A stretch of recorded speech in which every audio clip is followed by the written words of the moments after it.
चलिए फिर स्टार्ट करते हैं। मैं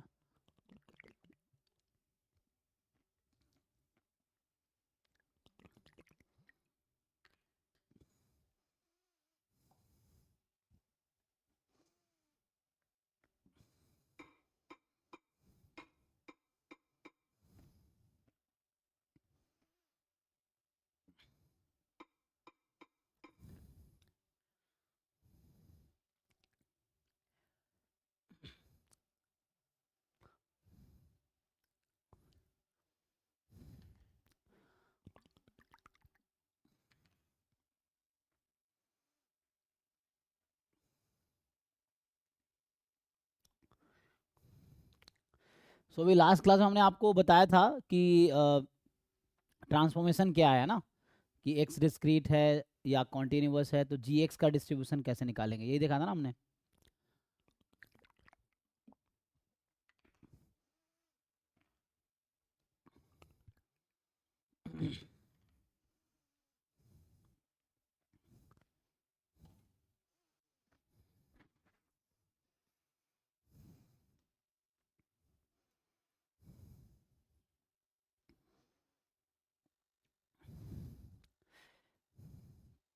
जैसे ये क्वेश्चन है, देखो।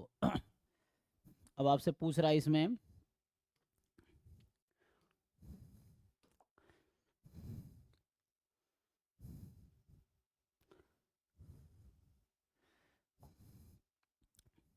क्वेश्चन विजिबल है सबको? क्या पूछना चाह रहा है, देखो। तो इस तरह क्वेश्चन है ना, ये थोड़े, चूंकि सब्जेक्टिव क्वेश्चन है, और 2015 से पहले सब्जेक्टिव क्वेश्चंस भी आते थे, तो ये सब्जेक्टिव क्वेश्चन है, तो ये थोड़ा लेंदी होगा, बट स्टिल कॉन्सेप्ट क्लियर रहेगा। तो उस तरह क्वेश्चंस अगर आएंगे एग्जाम में तो आप कर पाओगे। तो मेन अभी ये समझना कि हाउ टू सॉल्व क्वेश्चंस, ठीक है। तो आप देखो ये क्वेश्चन पढ़ के कर पाओगे। सो ये क्वेश्चन पूछ रहा है, the probability density function of a random variable X is, PDF दे रखा है आपको एक्स का। तो पीडीएफ दे रखा है, इसका मतलब कॉन्टिन्यूअस रैंडम वेरिएबल है। जब भी आपको पीएमएफ दे रखा होगा तो डिस्क्रीट रैंडम वेरिएबल होगा, पीडीएफ दे रखा है तो कॉन्टिन्यूअस रैंडम वेरिएबल है। और तो बता रहा है find the CDF.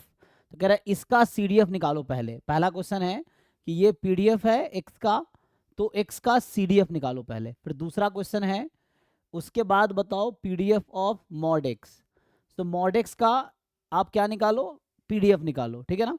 So X का पीडीएफ है, एक्स का सीडीएफ फाइंड करो। Then what is the CDF of mod X, ये फाइंड करना है। Also find median of the distribution Y. So Y is equal to mod X है, so mod X का median क्या होगा, ठीक है। सो क्वेश्चन क्लियर है? तुम लोग ट्राई करके बताओ, कर पाओगे या मैं सॉल्व कर देता हूँ, ज़्यादा वेट करूँगा, घर पे ट्राई कर लेना। तो अभी मैं सॉल्व, टाइम नहीं है ना, तो हम लोग वेट करेंगे, फिर 10 मिनट जाएगा। देखो, तो मुझे एक्स का पीडीएफ गिवन है, और मुझे एक्स का सीडीएफ चाहिए, और फिर वाई का भी पीडीएफ चाहिए, ये चीज़ है। फिर आपसे पूछेगा वाई का मीडियन बताओ, ये क्वेश्चन है यहाँ पे, मीडियन ऑफ वाई क्या है, ठीक है। तो इसमें क्योंकि सब्जेक्टिव क्वेश्चन है ना, तब देखो ये 21 मार्क्स का आया हुआ है, तो 100 में से 21 मार्क्स का यही क्वेश्चन है। क्योंकि पहले क्या होते थे, 1 मार्क्स के 15 क्वेश्चन ऑब्जेक्टिव होते थे, बाकी 14 क्वेश्चन आते थे जो सब्जेक्टिव होते थे। तो उस तरह से ये 21 मार्क्स का तब आया हुआ है। सो क्योंकि सब्जेक्टिव है इसीलिए। तो इसमें चार है ना, 3 question mainly, CDF of X, CDF of PDF of Y, median of Y. तो देखो ट्राई करते हैं।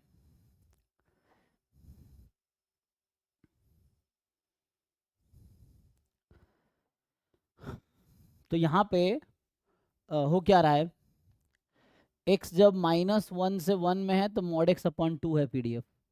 एक्स जब 1 से 3 में है तो पीडीएफ आपका 3 - x/4 है, और 0 है अदरवाइज। हाँ, तो कैसे करो, इसको ब्रेक कर दो पहले, है ना। तो इसको आप क्या करो, 3 पार्ट्स में ब्रेक कर दो, बेटर रहेगा, क्योंकि मॉड को पहले हटाना पड़ेगा। तो मॉड कैसे हटेगा, तो इसी पीडीएफ को मैं लिखता हूँ। सो पीडीएफ ऑफ एक्स जो है, उसको मैं रीराइट कर रहा हूँ। तो पीडीएफ ऑफ एक्स को अगर आप रीराइट करोगे तो यहाँ से आंसर आएगी, ठीक है। क्या क्या है, जब एक्स की वैल्यू -1 से 0 में कर देते हैं।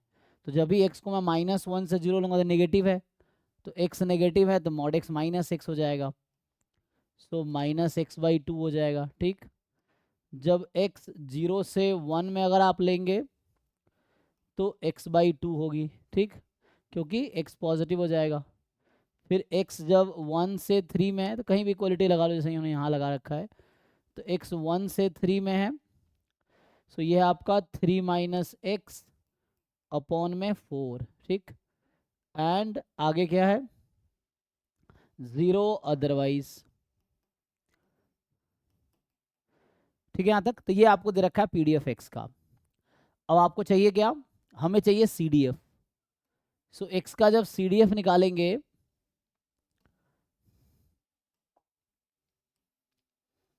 सो CDF of x is, so notation तो आप लोग जानते ही हो, ये है probability capital Y less than equal to small y, यही है कि probability capital Y less than equal to small y। And अच्छा, मुझे x का चाहिए ना, अभी y का बाद में निकालना है, अभी x का निकालना है। तो x का अगर सॉल्व करेंगे, सो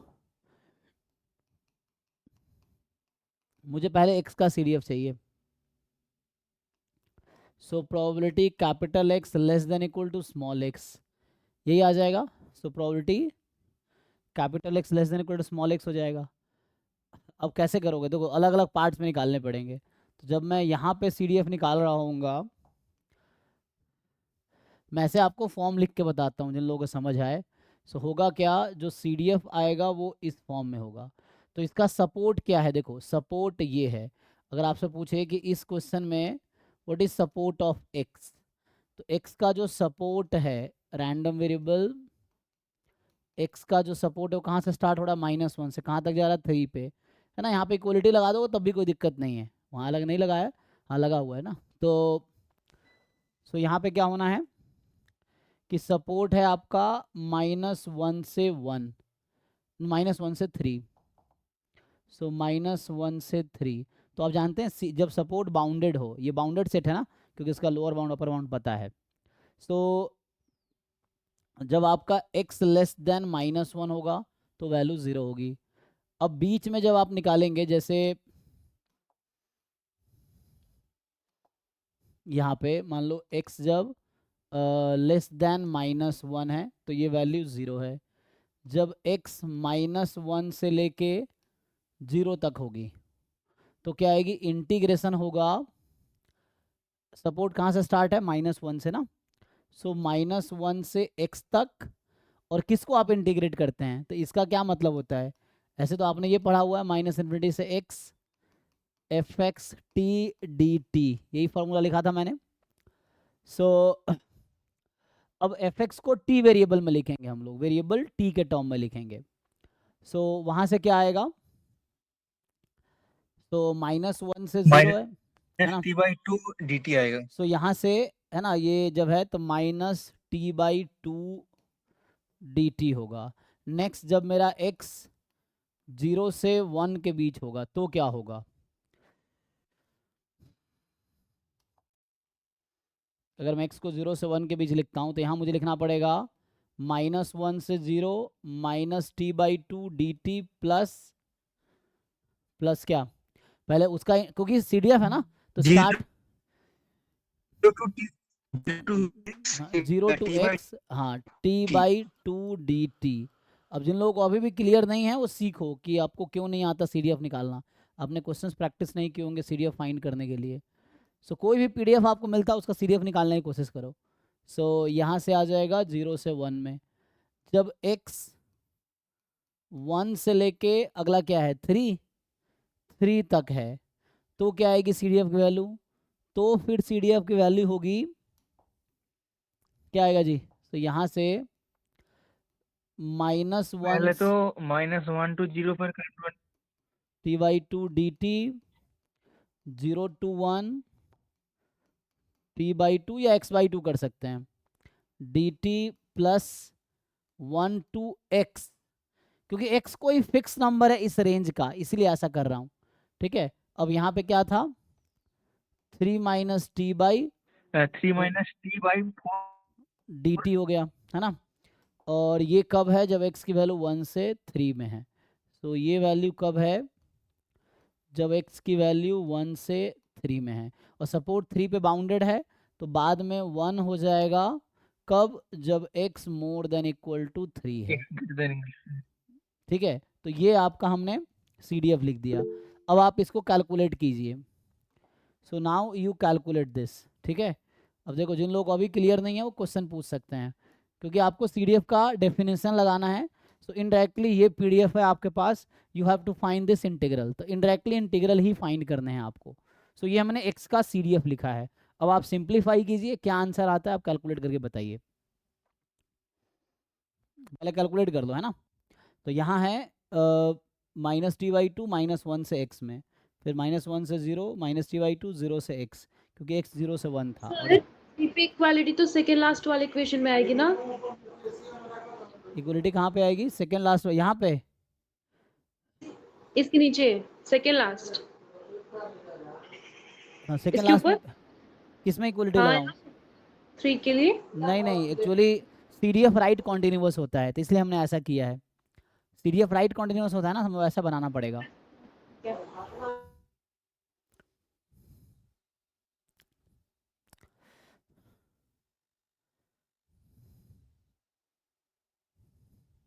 ये कुमुलेटिव है ना, तो होता क्या है, ये इसमें ऐड होता है, ये इसमें ऐड होता है, ये इसमें ऐड होते होते 0 से स्टार्ट होके 1 तक पहुंच जाता है।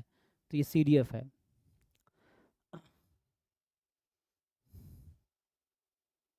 ठीक है भाई, यहाँ से CDF आ जाएगा ना। एक बार कैलकुलेट कर लो, कोई बताओ फाइनल क्या आता है। पहले सारे एक बार कैलकुलेट कर लो और फिर बताओ क्या आ रहा है आपका।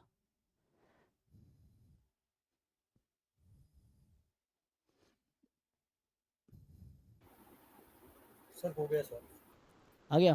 तो क्या आया, x का CDF क्या आया, सिंप्लीफाइड फॉर्म में क्या आया। -1 तो -1 तो 0 हो गया। हाँ <1 तो 0 था, जब -1 से 0 में था तो क्या आया। -x²/4 + 1/4 क्या क्या। -x²/4 हाँ + 1/4 +1/4। जब x 0 से 1 में है तो क्या आया, तो x²/4 + 1/4 x²/4 + 1/4। ओके, और जब x 1 से 3 में है तो 3x/4 3x, by 4 हाँ -1/8 -x²/8 x²/8। और फिर यहाँ से x जब मोर देन इक्वल टू 3 है तो वैल्यू 1 हो जाएगी। चेक कर लो भाई बाकी लोग। सो चूंकि ये कॉन्टिन्यूस रैंडम वेरिएबल था ना, PDF ऑफ x, सो ये कॉन्टिन्यूस फंक्शन होने चाहिए। तो -1 पे 0 है, यहाँ -1 रखेंगे तो 0 हो जाएगी। 0 पे ये 1/4 है, 0 रखेंगे 1/4 आएगी। 1 पे ये 2/4 है और 1 यहाँ रखेंगे। सो है ना, मतलब कॉन्टिन्यूस फंक्शन होनी चाहिए ना, हम जानते हैं ना कि CDF of a continuous random variable is a continuous function, इसीलिए। तो यहाँ से आपका 1 पे अगर आप चेक करोगे तो वैसा हो जाएगा। तो 3/4 -1/8 -1/8 मतलब 1/4, तो 2/4 ठीक है हाँ। और 3 पे 9/4 9/8।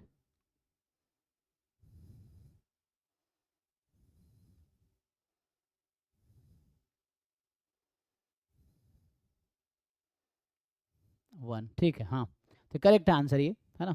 जस्ट चेक कर सकते हो CDF क्या होना चाहिए, right continuous non decreasing, plus infinity value 1 देनी चाहिए, माइनस इन्फिनिटी वैल्यू 0 होनी चाहिए, यही है। ओके, तो अगला पार्ट ये है। तो अभी पहला पार्ट हमने सॉल्व किया जस्ट, कि what is CDF of x, है ना, ये तो हमें गिवन था, ये हमने कैलकुलेट किया। अब है y का PDF क्या होगा, y हमारा mod x है यहाँ पे। So y is equal to mod x है। सो क्वेश्चन है, और सपोर्ट x का क्या है, -1 से लेके, है ना, +3 तक। सो यहाँ पे अगर आप देखोगे कि जो सपोर्ट हमें x का मिला है ना, support of x is -1 to 3। तो जब मॉड x का आप ग्राफ बनाते हो, है ना, सो हम लोग जब मॉड x का ग्राफ बनाएंगे तो क्या होगा,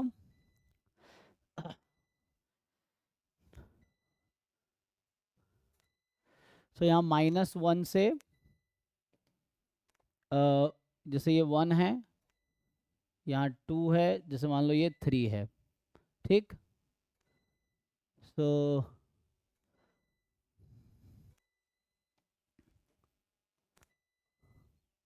ठीक है जी, तो यहाँ -1 से 3 है।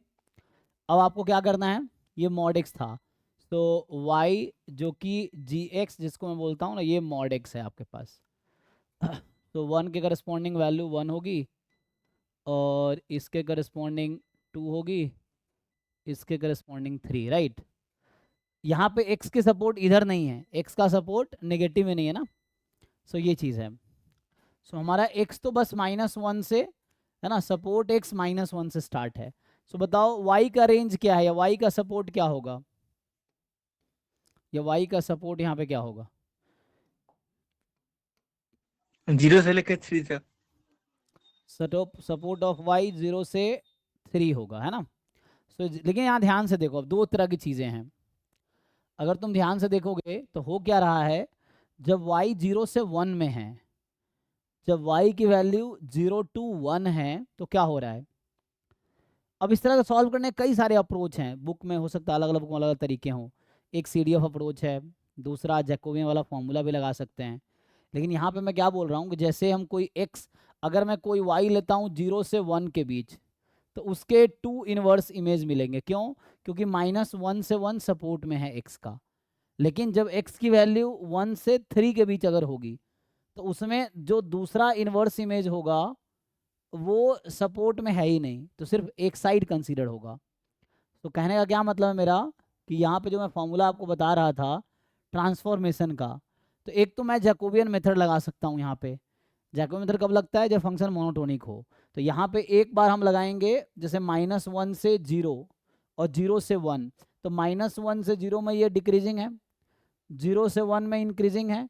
और फ़ायदा ये है कि जो -1 से 0 में फंक्शन की वैल्यू कॉमन है, और 0 से 1 में फंक्शन की वैल्यू कॉमन है। तो एक तो डायरेक्ट जैकोबियन वाला फॉर्मूला लगा सकते हैं, जिनको समझ आएगा देखो। तो मैं सीधा सीधा y का PDF लिख देता हूँ। तो ये क्या कहता है, fx of x1 dx1 upon dy, यही होता है, plus fx2 dx2 upon dy। तो ये ऐड कब करते हैं हम लोग, अगर ऐड नहीं करते, हुआ क्या है, सो x1 x2 क्या है, सो ये पार्ट मैं लिख रहा हूँ जब y की वैल्यू मेरे पास when y is between 0 and 1।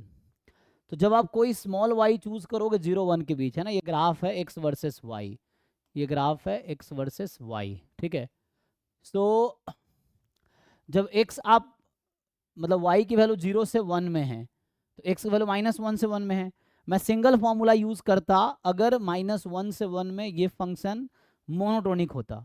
लेकिन यहाँ पे क्या हो रहा है, -1 से 0 में मोनोटोनिक है, तो ये समझ लो -1 से 0 में लगाया, फिर 0 से 1 में मोनोटोनिक है, इंक्रीजिंग है, तो यहाँ पे ये 1 से 0 में लगाया। और यहाँ दोनों केस में, इन दोनों केस में जब x -1 से 0 में है, चाहे x 0 से 1 में है, इन दोनों केस में y की वैल्यू 0 से 1 ही है, इसलिए हमने ऐसा किया। दूसरा पार्ट क्या है, सो दूसरा केस है जब y की वैल्यू 1 से लेके, ये 1 है ना, 1 से लेके 3 तक हो। सो हमें राइट कॉन्टिन्यूस बनाना होता है, तो हम लोग यहाँ पे इक्वलिटी लगाएंगे अभी। और 1 से 3 में क्या हो रहा है, जब y की वैल्यू 1 से 3 है, तो जो इस y के करस्पॉन्डिंग इनवर्स इमेज एक तो इस साइड ही मिलेगा, इस साइड। लेकिन प्रॉब्लम ये, इस साइड हमारा सपोर्ट नहीं है, तो इस पे PDF की वैल्यू 0 होगी, तो ये लिखने की जरूरत नहीं है। तो कहने का मेरा मतलब ये है कि जो y बराबर mod x है, that is monotonic function on the interval 1 to 3। जब x की वैल्यू 1 से 3 में है, तो mod x मोनोटोनिक है ना, क्योंकि पॉजिटिव है तो x हो जाएगा, तो ये फंक्शन तो मोनोटोनिक है। तो दो पार्ट करने की नौबत कब आती है, जब वो इंटरवल अलग अलग पार्ट में हो, एक में डिक्रीजिंग एक में इंक्रीजिंग, लेकिन y की वैल्यू करस्पॉन्डिंग वैल्यू सेम ही हो, तब ऐसा होता है। यहाँ पे क्या हो रहा है, 1 से 3 में x है, तो y 1 से 3 में है, तो यहाँ पे आपको अलग से मैं अभी ऐसे लिखता हूँ F X at x3 dx3 upon dy, ऐसा समझ लो आप। अब आप सोच रहे होंगे है ना बाकी पार्ट कहाँ गया, तो या तो ऐसे समझो कि इस वाले पार्ट को मैंने जीरो कर दिया। जीरो क्यों कर दिया सेकंड वाले पार्ट को? सो ये वाला पार्ट यहाँ पे जीरो हो गया। जीरो क्यों हो गया? क्योंकि इसका जो दूसरा इन्वर्स इमेज मिलता वो वैल्यू यहाँ पे जो भी आती, मान लो x4 आ जाती, सो वो सपोर्ट में नहीं था, पीडीएफ उस पॉइंट पे जीरो है। सो ये जो पीडीएफ है वो जीरो है, ऐसा भी समझ सकते हो आप। तो अभी ये मैंने जैकोबियन वाला फॉर्मूला यूज़ किया है, तो ये जिनको समझ आएगा ये आसान होगा, नहीं तो और भी तरीके हैं, दूसरा तीसरा चौथा कई सारे तरीके हैं, उससे भी हो जाएगा। तो अभी के लिए x1 x2 x3 क्या है आप सोच रहे होंगे ना। तो जब y मेरा है ना, हम लोग क्या लिखते हैं y बराबर gx ना। हाँ सर आपने ग्राफ में तो 1 2 3 y का वैल्यू प्लॉट किया है, लेकिन आपने जो सेकंड वाला सपोर्ट लिखा है सिर्फ 1 से लेके 3 तक लिया है, ऐसे 2 और 2 के बीच नहीं लिया क्यों? 2 है ना इसमें, 1 से 3 में 2 नहीं आता। हाँ फिर तुम कह रहे 1 से 2 2 से 3 ऐसे करूं? हाँ उसकी जरूरत नहीं है ना, 1 से 3 में ये मोनोटोनिक है, ये 1 से 3 में मोनोटोनिक है हाँ ना, तो क्यों पार्ट करेंगे हम? पार्ट हम तब करेंगे ओके जब सर। एक में इंक्रीजिंग एक में डिक्रीजिंग होता, तब मैं वैसा करता। यहाँ पार्ट क्यों करना पड़ा मुझे -1 से 0 क्यों करना पड़ा? क्योंकि इसमें डिक्रीजिंग है। 0 से 1 में अलग क्यों करना पड़ा? क्योंकि इंक्रीजिंग है। अब 1 से 3 में फंक्शन इंक्रीजिंग है, तो क्यों हम पार्ट करेंगे? Okay so sir. अब समझो x1 x2 क्या है, तो होता क्या है कि जैसे हमने y बराबर gx लिखा हुआ है, तो यहाँ से जो x की वैल्यू आएगी, y का जो इनवर्स इमेज होगा उसका नाम मैंने x1 x2 x3 टाइप का रखा हुआ है। तो मतलब ये समझो कि जैसे y मेरा 0 से 1 में है, तो इसका 2 इनवर्स इमेज आएगा। तो एक यहाँ पे मान लो एग्जांपल के लिए ये x1 है और ये x2 है, या x1 x2 ऐसे फिक्स कर सकते हो, है ना। जब हमने यहाँ पे जैसे कोई इससे लिया मैंने 1 से 3 के बीच, तो तुम चाहो तो यहाँ भी लिख सकते हो x3 x4 टाइप का। तो जैसे यहाँ पे लेट से x3 है और इधर कोई इन्वर्स इमेज मान लो यहाँ पे मिल गया तुम्हें एग्जांपल के लिए x4 है, तो इसको मैं ऐसा भी लिख सकता हूँ जैसे x3 x4। लेकिन आपको समझना ये है कि F X at x3 dx3 upon dy plus, तो ये जो लिख रहा हूँ ये एक्चुअली जब हमारा ये यहाँ -3 है, तो जब x -3 से -1 में होगी, क्योंकि जब y 1 से 3 में है तो x -3 से -1 में होगी और 1 से 3 में होगी उस केस में। सो 1 से 3 में तो मैं ऐसा लिख देता हूँ x4 dx4 अपॉन dy। अब ये x3 x4 क्या है समझ आया? यहाँ से होगा क्या, जैसे y बराबर मेरा mod x है, सो अगर मैं mod x को y रखता हूँ तो x की वैल्यू क्या आएगी? +-y। सो यही मेरा x1 x2 है। सो x1 लाइक मैं जब पहले ले रहा हूँ तो x1 लेफ्ट साइड में लेता हूँ, सो x1 is -y, x2 is +y। Same तरीके से x3 is -y, x4 is +y। ये कहने का मतलब है मेरा, ठीक है। सो इनवर्स इमेजेस, y का जो इनवर्स इमेज है वो x है। अगर एक से ज़्यादा इनवर्स इमेज हो रहा तो मैंने x1 x2 कर दिया, इसीलिए। अब इसकी वैल्यूज रखो, होगा क्या? तो यहाँ से अगर मैं पुट करूँ, अब ध्यान से देखो, सो जैसे मैंने कहा x1 है -y, x2 है +y, तो dx अपॉन dy निकालोगे 1 या -1 आएगी, मॉड लेंगे बराबर ही हो जाएगा। और pdf x का क्या है उसके हिसाब से देखना पड़ेगा। So what is pdf of x? सो आपका जो क्वेश्चन था, चेक करो pdf x का क्या है, तो दो पार्ट में डिवाइड था ना। सो चेक करो, जब x की वैल्यू -1 से 0 में है तो pdf क्या होगी? -x/2। सो माइनस, तो ये x1/2 हो जाएगा, और ये तो 1 हो गया, प्लस जब x की वैल्यू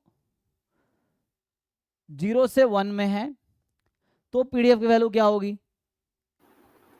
x/2। सो ये x2/2 इसको करेंगे हम, और ये इंटू 1 हो जाएगा। सिमिलर यहाँ पे है, सो जब x की वैल्यू -3 से -1 में है तो pdf की वैल्यू क्या है? 0। तो ये 0 है, प्लस जब x की वैल्यू 1 से 3 में है तो pdf क्या है? 3 - x/4। सो 3 इसको मैं x4 लिखा हूँ, 3 सो जो x है उसको डिफरेंस बना, पता कैसे चलेगा कहाँ क्या x रखना है, इसलिए x1 x2 किया हूँ। सो 3 minus x four by 4 into 1। सो ये तब था जब y की वैल्यू 0 से 1 में है, ये तब है जब y की वैल्यू 1 से लेके 3 में है, तो 0 हो गया।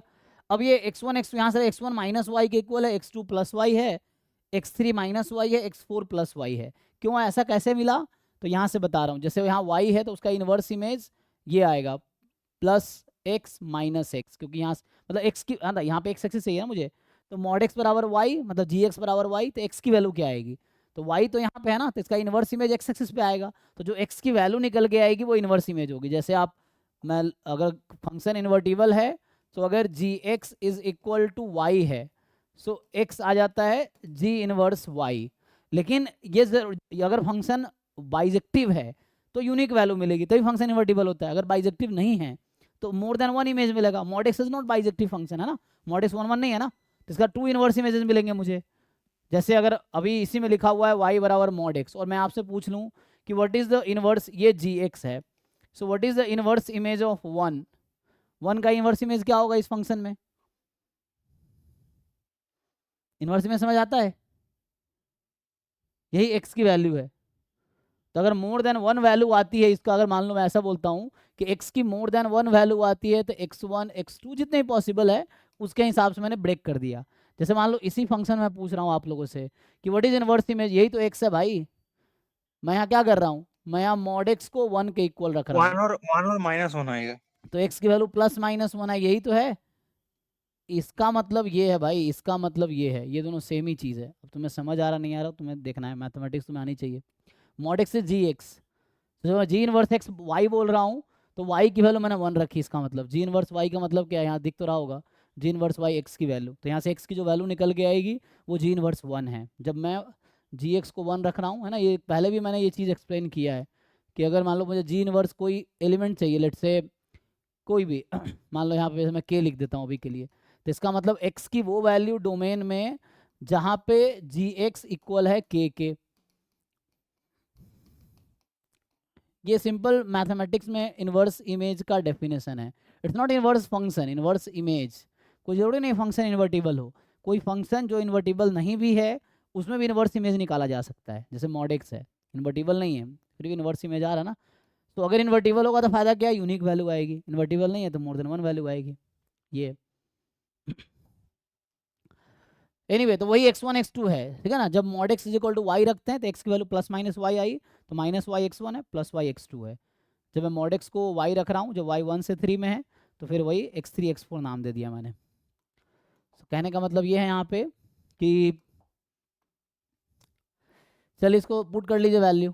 सो फाइनल आंसर क्या होगा, मैं क्या लिख रहा हूँ, PDF लिख रहा हूँ ना, तो 0 अदरवाइज कर देंगे। सो यहाँ से आंसर क्या आ गया, तो x1 इज, है ना, यहाँ पे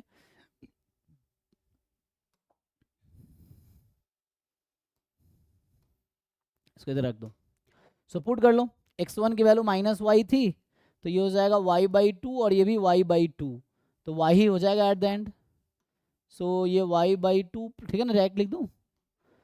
सो y हो जाएगा y इज बिटवीन 0 एंड 1, और x4 कितना है, x3 माइनस वाई था और x4 प्लस वाई होगा।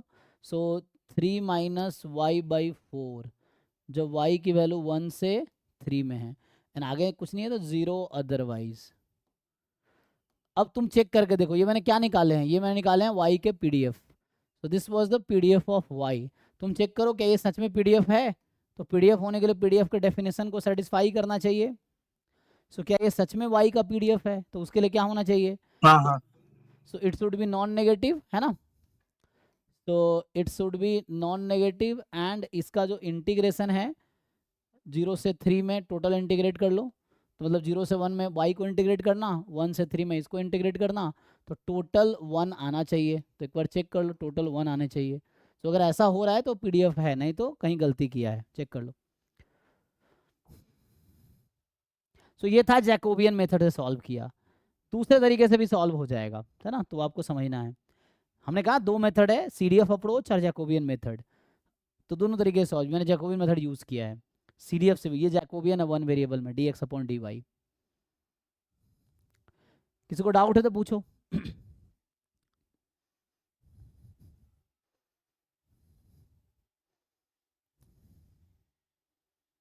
ठीक है। अच्छा, इसका आप CDF निकालो, क्योंकि मैं इस अप्रोच से पूरा कंप्लीट कर देता हूँ। फिर हमें मीडियन चाहिए, तो मीडियन के लिए CDF चाहिए मुझे, तो इसका CDF निकालो जरा। तो इसका अगर आप CDF निकालोगे, तो इसका अगर मैं CDF निकालूँ, है ना, y है 3 - y/4 है। सो यहाँ से जो CDF आएगा इसका, तो इसका सपोर्ट कितना है अभी, अगर यहाँ आप देखोगे सपोर्ट कितना है, इसका भी 0 से 3 है।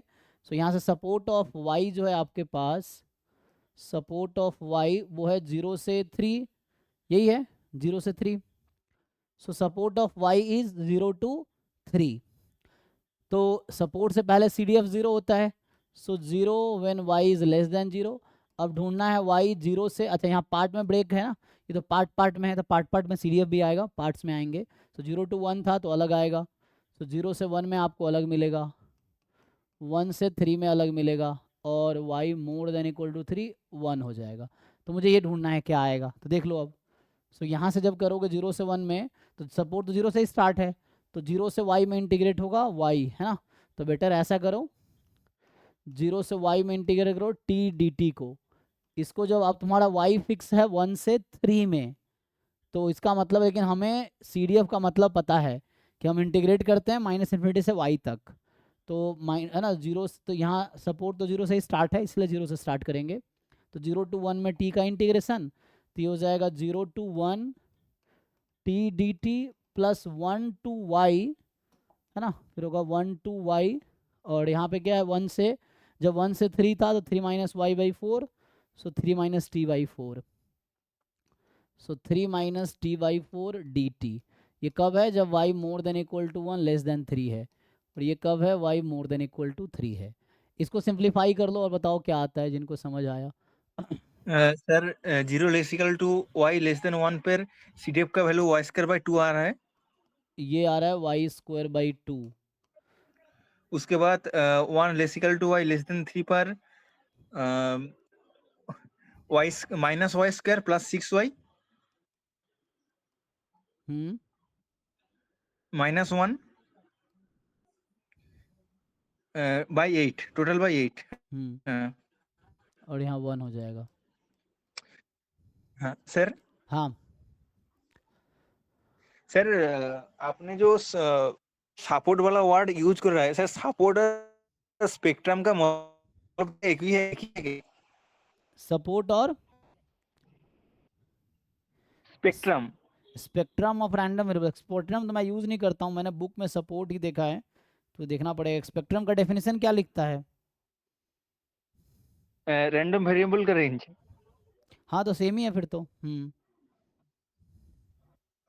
ठीक है सर। है ना, हाँ ठीक है, वही स्पेक्ट्रम वही है, ठीक है। तो ठीक है भाई, अब आते हैं मीडियन पे। तो मीडियन क्या होता है, सो हमने पढ़ा था small y is median of capital Y if and only CDF of y is equal to half.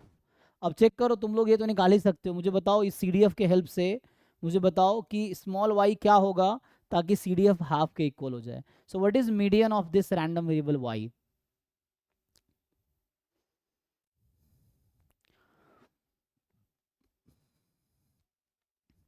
One.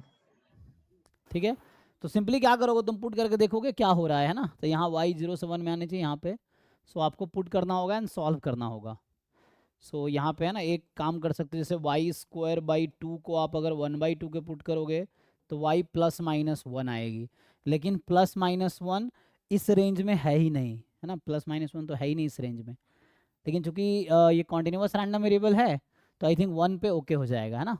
तो 1 पे ये भी और दोनों सेम ही आएगा, 1 रखने पे आएगा। देखो 6 - 4/4 है ना, 6 - 2 4/4, हाँ ठीक है 1/2 आएगा। सो 1 आ जाएगा यहाँ से, आप चेक कर लीजिए, 1 पे CDF आपको यही मिलेगा। क्योंकि ये कॉन्टिन्यूस रैंडम वेरिएबल है ना, तो कॉन्टिन्यूस में CDF यूनिक होता है, तो ये यहाँ से तो नहीं मिलेगा, लेकिन दूसरे वाले जब पुट करेंगे -y² प्लस 6y - 1/8 को आप 1/2 रखो, तो यहाँ क्या आती है, दो वैल्यू आएगी, एक 1 आएगी और एक क्या आती है, सिंप्लीफाई करके फैक्टराइज कर लो, है ना।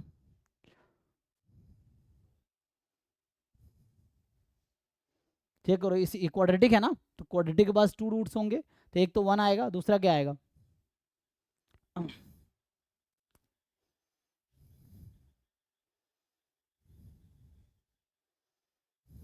फाइव वन जा 5, सो आई थिंक एक 1 आएगा और एक आपका में भी 5 आ सकता है, +5 या -5, लेकिन वो वैलिड नहीं होगा, है ना, तो यही फिर वैलिड होगा, दूसरा वाला वैलिड नहीं होगा। ठीक है, तो 1 मीडियन है, इसका आंसर इज 1। किसी को क्वेश्चन है इसमें, कुछ पूछना है? तो 1 एक करेक्ट आंसर होगा, तो median is 1, so median of y is 1। तो ये मैंने इस क्वेश्चन को एक तरीके से सॉल्व किया है, दूसरे तरीके से भी कर सकते हैं। दूसरा तरीका क्या है, मतलब ये जो मैंने प्रोसेस लगाया, ये जैकोबियन मेथड अप्लाई किया है। अगर आप जैकोबियन मेथड नहीं लगाना चाहते हो तो सीडीएफ अप्रोच है, y का सीडीएफ निकालो, तब जाके आप कैलकुलेट कर पाओगे। क्या करूं, सॉल्व करूं या आगे बढ़ूं? दूसरे तरीके से सॉल्व ट्राई करके देखो, तुम लोग बुक में मिल जाएगा सॉल्यूशन इसका, कहीं भी देखोगे जनरली सीडीएफ अप्रोच ही लगा रखा होगा वहाँ पे, कहीं और सॉल्यूशन देखोगे तो ये कम मिलेगा आपको कहीं पे सॉल्व किया हुआ। चलो फिर अगले क्वेश्चन पे आता हूँ। सीडीएफ अप्रोच लगा के देख लेना, दोनों तरीके से नहीं हो तो पूछ सकते हो डाउट में। तो ये मैंने अभी के लिए सॉल्व कर दिया आपके समझ के लिए, तो बाकी ये सब आप कर ही चुके हो। तो हम लोग मेनली जो ट्रांसफॉर्मेशन वाले क्वेश्चन हैं वो हम देख रहे हैं कि जहाँ आपको ट्रांसफॉर्मेशन की ज़रूरत है।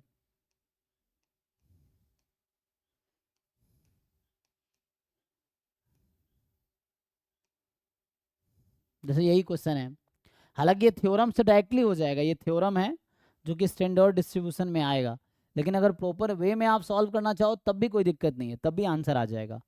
अगर मैं इसको आपको, है ना, ऐसे थ्योरम से करेंगे तो बहुत आसानी से आंसर आ जाएगा। तो अभी मेनली है कि डिस्ट्रीब्यूशन क्या आएगा, छोड़ो, हमें काई स्क्वायर नहीं पता, लेकिन हम पीडीएफ तो निकाल ही सकते हैं ना। इस क्वेश्चन में अगर आपसे पूछा जाए, मतलब है ना, जब बहुत सारे मेथड से प्रैक्टिस कर लोगे तो आपको ईजीएस्ट मेथड पता होगा। ये थ्योरम से एक लाइन में हो जाएगा, डायरेक्टली आंसर बता दोगे। लेकिन चूंकि सारे थ्योरम्स अभी मैंने लिखाए नहीं, अभी लिखाऊंगा, एक बार ये पार्ट हो जाए फिर स्टैंडर्ड डिस्ट्रीब्यूशन वाले में, तो उसमें ईजिली हो जाएगा। तो जैसे यहाँ क्वेश्चन मेरा क्या है, क्वेश्चन ये है कि what is PDF of Y. Question ये है कि पीडीएफ ऑफ वाई क्या होगा, ये चीज़ है। तो उसके लिए आप चेक करो, यहाँ से अगर आप चेक करोगे,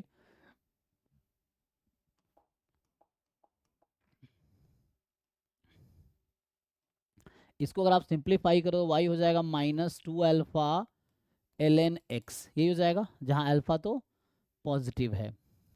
और यहाँ से अगर आप dy अपॉन डी एक्स निकालोगे तो कितना आ जाएगा, -2 alpha upon x which is negative.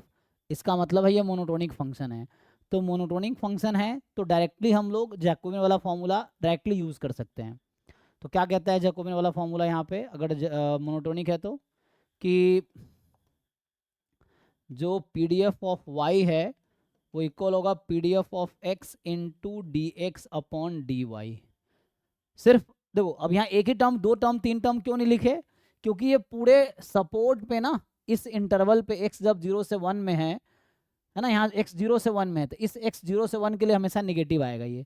तो मोनोटोनिक है पूरे सपोर्ट पे, इसलिए ब्रेक नहीं किया। अगर ऐसा होता कि 0 से हाफ में इंक्रीजिंग है, हाफ से 1 में डिक्रीजिंग है, तो मैं दो पार्ट में फिर ब्रेक करता, तो उस केस में दो इन्वर्स इमेज मिलते। अब ये मोनोटोनिक फंक्शन है तो ये 1 1 फंक्शन होगा, 1 1 है तो इसमें इन्वर्स इमेज यूनिक आएगा। तो इसीलिए एक ही इससे सॉल्व कर लेंगे, अप्लाई कर लीजिए। सो एक्स का पीडीएफ क्या था, सो अल्फा एक्स की पावर अल्फा -1। अब D x upon D Y निकाल लो, तो यहाँ से अब D Y upon D X निकाल के रेसिप्रोकल कर दो, यहीं से कर देता हूँ। So d x upon D y कितना हो जाएगा, एक्स अपॉन -2 अल्फा का मॉड। कोई डाउट किसी को नहीं ना, d Y upon D x निकला था, रेसिप्रोकल कर दिया तो d x upon D y आ गया। अब चूंकि आप पीडीएफ वाई का निकाल रहे हो तो आपका आंसर वाई के टर्म में आने चाहिए। तो अभी हमारा एक्स के टर्म में है तो हमें एक्स को वाई के टर्म में लिख देना है यहाँ से। सो यहाँ से जैसे मुझे वाई पता है तो मैं एक्स भी तो निकाल सकता हूँ ना यहाँ से। सो अगर आप यहाँ से निकालोगे इसी इक्वेशन से, वो जो लिख रखा है मैंने, अगर आप x की वैल्यू निकालोगे तो क्या आएगी, e की पावर -y अपॉन 2 अल्फा, यही आएगी। अगर आप वहाँ से पुट करोगे -2 अल्फा ना, ये इसमें x की वैल्यू निकालो, मैं ये कह रहा हूँ यहाँ से आप x की वैल्यू निकालो तो x आएगी y -2 अल्फा। सो e की पावर -y अपॉन 2 अल्फा, ये आ गया। तो पुट कर लीजिए,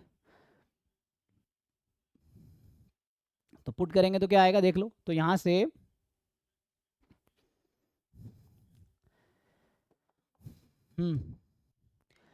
सो पहले तो सिंप्लीफाई कर लो थोड़ा सा, देख तो अल्फा पॉजिटिव है तो ये अल्फा अल्फा कट हाफ जाएगा, इंटू ये आ जाएगा हाफ इंटू ई की पावर माइनस वाई अपॉन 2 आएगा, और वाई यहाँ पॉजिटिव आएगा, तो ये वाई का पीडीएफ हो गया।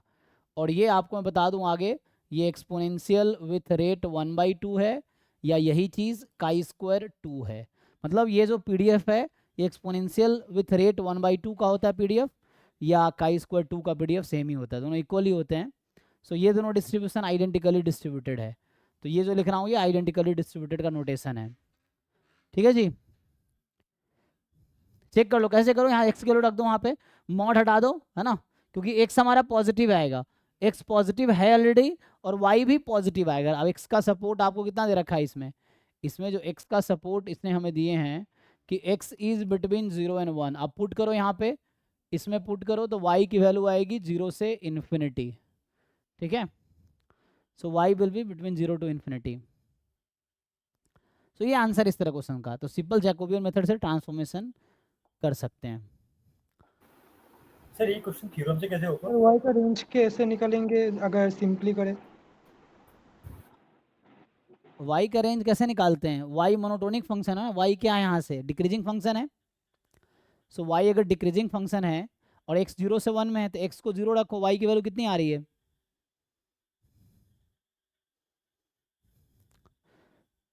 अरे भाई एक्स को यहाँ 0 रखो ना, log 0 कितना होता है, नॉट डिफाइंड। माइनस इन्फिनिटी होता है, हाँ नॉट डिफाइंड होता है तो माइनस इन्फिनिटी होगा अगर आप देखोगे तो। सो log 0 इज माइनस इन्फिनिटी, मतलब एक्स जब 0 की तरफ जाता है अप्रोच करता है तो y की वैल्यू माइनस इन्फिनिटी की तरफ अप्रोच करेगी।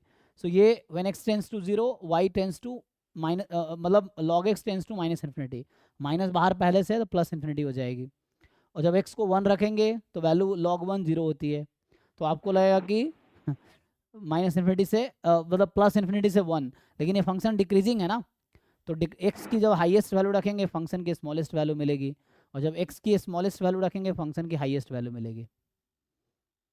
ठीक है, हाँ सर। हाँ जी, मेथड से कैसे होगा, तो ये फिर थ्योरम है। हाँ, थ्योरम से कैसे होगा? थ्योरम से आपको अभी दिखना चाहिए, ट्रांसफॉर्मेशन अगर पढ़ोगे तो यहाँ अगर आप इसको अगर x की पावर अल्फ़ा का अगर ट्रांसफॉर्मेशन लगाओगे तो x की पावर अल्फ़ा का डिस्ट्रीब्यूशन आएगा यूनिफॉर्म 0 1। ठीक है, और एक थ्योरम होता है कि जब x यूनिफॉर्म 0 1 है पता है सर, हाँ, पता है। उससे हो जाएगा ना, तो वो लग जाएगा आपका। तो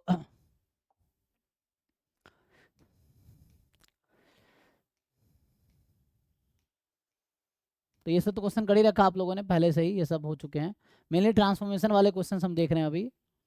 तो ये सम वाले ना, ये सब अभी बाद में आएगा, इसने कुछ बाहर के भी क्वेश्चन ऐड कर रखे हैं।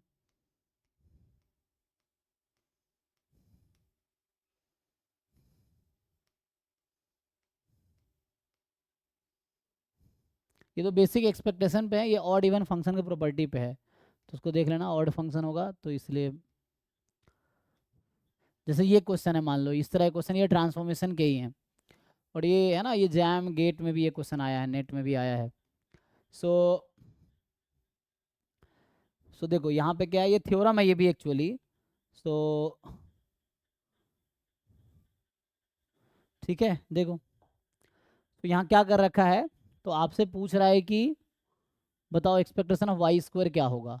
तो या तो आप, दो तरीका है ना यहाँ पे, हालांकि ज़रूरत नहीं है कि मैं इसका डिस्ट्रीब्यूशन निकालूं, निकाल भी सकते हैं बिना डिस्ट्रीब्यूशन, क्योंकि जब भी मुझे ई वाई स्क्वायर पूछेगा तो वाई यहाँ तो जी एक्स ही है ना। देखो मैं ये कहना चाह रहा हूँ यहाँ से कि ये जो y is equal to box x है, this is like g x, और हमने आप लोगों को बता रखा है कि एक्सपेक्टेशन ऑफ जी एक्स कैसे निकालते हैं।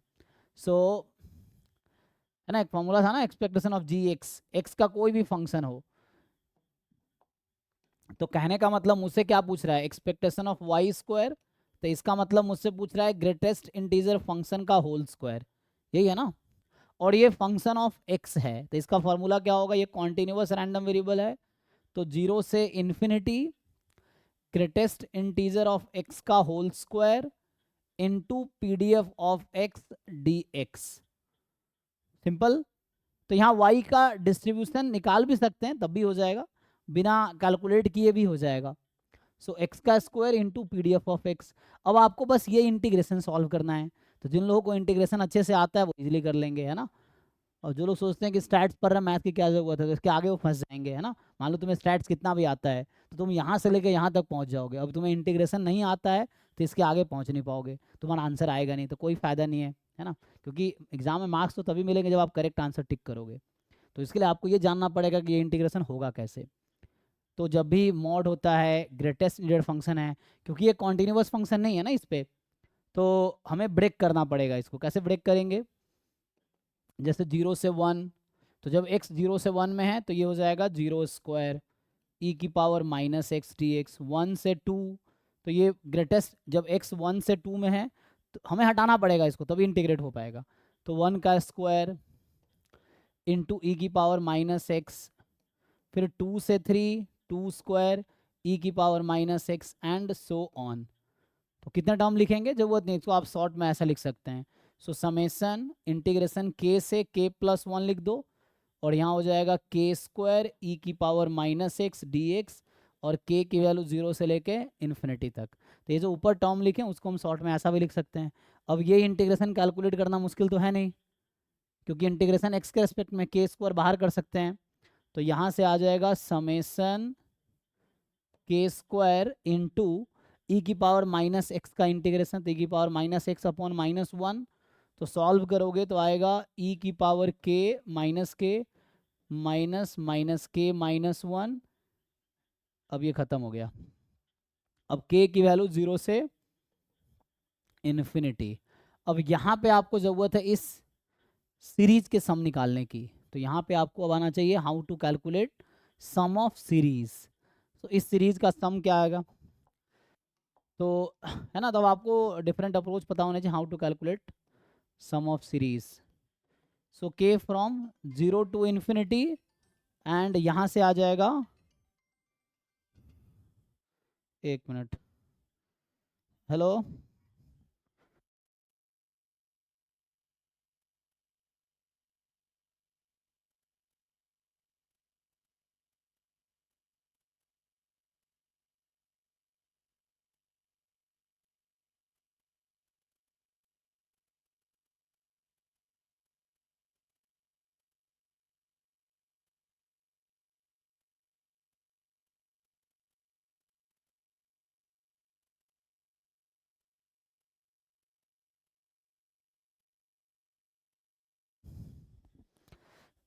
ओके। तो देखो भाई, अब ये सीरीज सॉल्व करना आएगा। उसमें से एक काम कर सकते हो, ई की पावर माइनस के आप बाहर कर सकते हो। तो ई की पावर माइनस के कॉमन लोगे, 1 माइनस ई की पावर माइनस 1। तो 1 माइनस ई की पावर, तो ये आ जाएगा k स्क्वायर ई की पावर माइनस के और 1 माइनस ई की पावर माइनस 1। अब ये सीरीज, इसका सीरीज का सम किसी को पता है क्या आएगा? तो ये तो बाहर हो जाएगा ना, 1 माइनस ई की पावर माइनस 1। अब चाहिए सॉल्व करना सीरीज k स्क्वायर ई की power minus K, and k from 0 to infinity. इसका सम कैसे निकालोगे?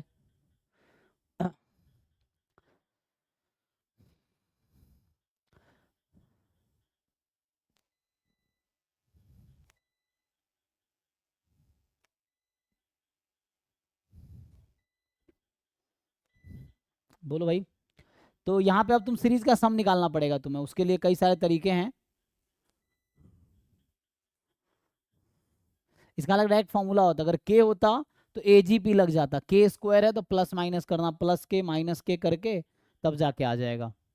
सो k इंटू के माइनस 1, एंड उससे सीरीज का सम। तो इसका सम देख लो, इससे आ जाएगा। मैं दूसरा तरीका बता देता हूँ जो इससे आसान शायद लगेगा आपको, लेकिन उसके लिए फिर आपको डिस्ट्रीब्यूशन पता होना चाहिए। मतलब ये भी थ्योरम है एक्चुअली, जिसको थ्योरम अगर आपको याद है तो फिर से एक लाइन में सॉल्व हो जाएगा, इसमें इतना कुछ करने की कोई ज़रूरत नहीं है। थ्योरम ये है कि एक्सपोनेंशियल 1 है, सो जब x exponential 1 exponential with rate 1 है, तो ग्रेटेस्ट इंटीजर फंक्शन जो होता है वो ज्योमेट्रिक होता है। ज्योमेट्रिक विथ p, ये p की वैल्यू है। ज्योमेट्रिक p होगा, जहाँ पे p की वैल्यू ये आएगी। अब ज्योमेट्रिक तुम्हें पता चल गया p ये है, तो हम यहाँ से अगर मुझे पता है तो मतलब इससे आसान तरीका बता रहा हूँ। तो अगर जब पूरा टॉपिक तुम पूरा सिलेबस पढ़ लोगे तो तुम्हें पता रहेगा ना कहाँ क्या लगाना है, क्योंकि अभी हमने चूंकि थ्योरम्स नहीं पढ़े तो मैं यूज़ नहीं कर रहा हूँ, वरना इतना करने की कोई ज़रूरत नहीं है। यहाँ से मुझे पता है कि ये जो ग्रेटेस्ट इंटीजर x है ये होगा ज्योमेट्रिक p, ठीक, और इसका सपोर्ट कहाँ से स्टार्ट होगा, x 0 से है तो सपोर्ट 0 से स्टार्ट हो रहा है, तो सपोर्ट 0 से स्टार्ट हो रहा है तो y है, तो यहाँ से एक्सपेक्टेशन ऑफ y ज्योमेट्रिक जिसका सपोर्ट 0 से स्टार्ट होता है उसका मीन हो जाएगा कितना होता है जी, q अपॉन p, और वेरिएंस ऑफ y हो जाएगा q अपॉन p स्क्वायर। तो यहाँ से ई वाई स्क्वायर डायरेक्टली आ जाएगा, ई वाई स्क्वायर क्या होता है, वेरिएंस x प्लस मीन मतलब variance y plus mean y का होल स्क्वायर। तो यहाँ से डायरेक्टली आंसर आ जाएगा, है ना, समझ रहे हो। तो अगर ये वाला तरीका लगा लोगे तो इससे और आसानी से हो जाएगा। तो यहाँ मैं थ्योरम यूज़ कर रहा हूँ, जो कि थ्योरम हमारे अगले पार्ट में है, जब हम स्टैंडर्ड डिस्ट्रीब्यूशन पढ़ेंगे उसमें है, ठीक है। सर पी की वैल्यू क्या होगी? p यहाँ पे जो आएगी ये आएगी 1 माइनस ई की पावर -1। सो ये जो यहाँ पे p मिलेगा वो 1 माइनस ई की पावर -1, ये p की वैल्यू आएगी ज्योमेट्रिक p में। तो उससे आपको आंसर मिल जाएगा, करके देखिए। तो उससे आसान पड़ेगा, लेकिन थ्योरम्स पढ़ लो, एक क्वेश्चन मैं कह रहा हूँ, एक क्वेश्चन 50 तरीके से सॉल्व हो सकता है। डिपेंड करता है आप कौन सा अप्रोच लगा रहे हो, कौन सा तरीका यूज़ कर रहे हो, कितने सारे मेथड्स आप जानते हो, तो जो ईजीएस्ट होगा वो आप अप्लाई कर लो, है ना, ये है।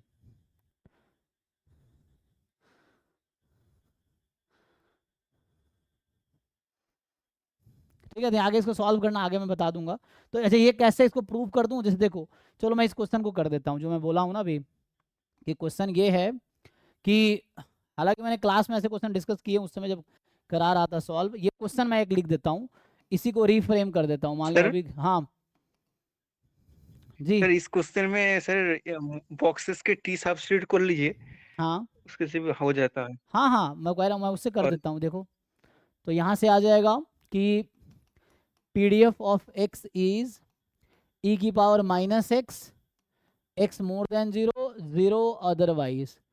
क्वेश्चन करने के बहुत सारे तरीके हैं, मैं वही कह रहा हूँ, तुम जब बहुत सारे तरीके सॉल्व, बहुत क्वेश्चन प्रैक्टिस करोगे तो तुम्हें ये समझ आएगा कि कौन सा तरीका आसान है कौन सा मुश्किल है। अभी हमने बहुत कम चीज़ें कब पढ़ी हैं, तो उसमें हम, है ना, जो तरीका आसान है वो लगा नहीं सकता क्योंकि मैंने पढ़ाया ही नहीं है, तो जो पढ़ाया वही लगाना पड़ेगा।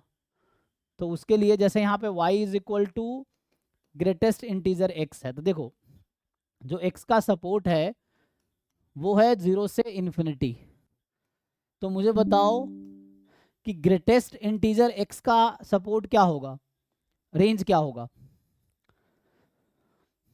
मतलब उसका वैल्यूज क्या होगी, possible values greatest integer of x। 0 से लेके इंफिनिटी आ जाएगी ना। तो ये होगी 0 1 2 3 डॉट डॉट डॉट, यही है ना। तो इससे आपको क्या समझ आया कि x तो कॉन्टिन्यूस रैंडम वेरिएबल है लेकिन y डिस्क्रीट रैंडम वेरिएबल है। अब डिस्क्रीट है तो आप पीएमएफ निकाल पाओगे। तो मैं जो पीछे थ्योरम बता रहा था मैं उसको इनडायरेक्टली प्रूफ कर रहा हूँ, देखो वो जो मैंने लिखे है ना उसको मैं प्रूफ कर रहा हूँ अभी।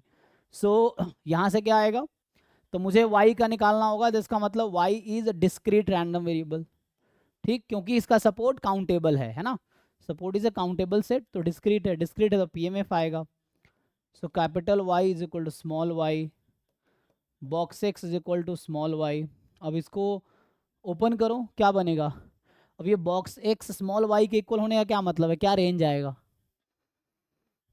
कैपिटल x की वैल्यू कहाँ से कहाँ तक होगी इसमें, y कोई फिक्स नंबर है, y इनमें से कोई एक है मान लो, तो क्या आएगी वैल्यू, y से लेके y+1 तक। हाँ y से y+1 तक। अब कर लो इंटीग्रेट, आने जाएगा, तो ये आ गया y से लेके y+1 तक। अब जब मुझे x का PDF पता है तो हम क्या कर सकते हैं, y से y+1 में इंटीग्रेशन दिस, सो यहाँ से आपके पास आंसर आ जाएगा, तो e की पावर -x dx y से y+1। तो सिंप्लीफाई करो उसको, सिंप्लीफाई करोगे तो आएगा e की पावर -y माइनस e की पावर -y-1, तो वही फिर से e की पावर -y कॉमन ले लो, तो 1 माइनस e की पावर -1। इसको ज्योमेट्री के फॉर्म में लिखना चाहो तो मैं जैसे कह रहा था तो इसको मैं लिख सकता हूँ 1 माइनस ई की पावर -1 e की पावर -1 की पावर y, तो ये कुछ हो गया p q की पावर y, ठीक है, जहाँ y की वैल्यू है 0 1 2 डॉट डॉट डॉट। अब जिन लोगों को ज्योमेट्रिक डिस्ट्रीब्यूशन पता है तो उनको ये समझ आएगा कि ज्योमेट्रिक डिस्ट्रीब्यूशन का पीएमएफ है। तो यही मैं कह रहा था ना यहाँ पे तो इससे ये समझ आया कि y is geometric p where p की जो वैल्यू है वो है 1 माइनस ई की पावर -1। अब जैसे मैंने बोला कि फिर से वही चीज़, तो मैंने प्रूव कर दिया उसको। सो ई वाई है q अपॉन p। q क्या होता है 1 माइनस पी। सो यहाँ q जो होगा 1 माइनस पी जो कि हो जाएगा e की पावर -1। तो ये हमारा पी क्यू है। सो आगे अगर आप देखेंगे तो ई वाई ये है, ये डायरेक्ट फॉर्मूला होता है जो कि आगे लिखूंगा या आप लोगों को पता होगा जिन लोगों ने पढ़े होंगे। तो ज्योमेट्रिक में मीन ये होता है जब सपोर्ट 0 से स्टार्ट है तो वेरिएंस आएगा q अपॉन पी स्क्वायर। तो इन दोनों के हेल्प से आप ई वाई स्क्वायर ईजिली निकाल सकते हो। सो ई वाई स्क्वायर होता है variance y plus mean y का होल स्क्वायर। तो यहाँ से आ जाएगा आपके पास q upon p square plus q square upon p square. अब यहाँ से आप q upon p square common ले लो। सो कितना हो जाएगा 1 plus q upon p square. Check कर लो, अब पुट कर दो वैल्यू। अब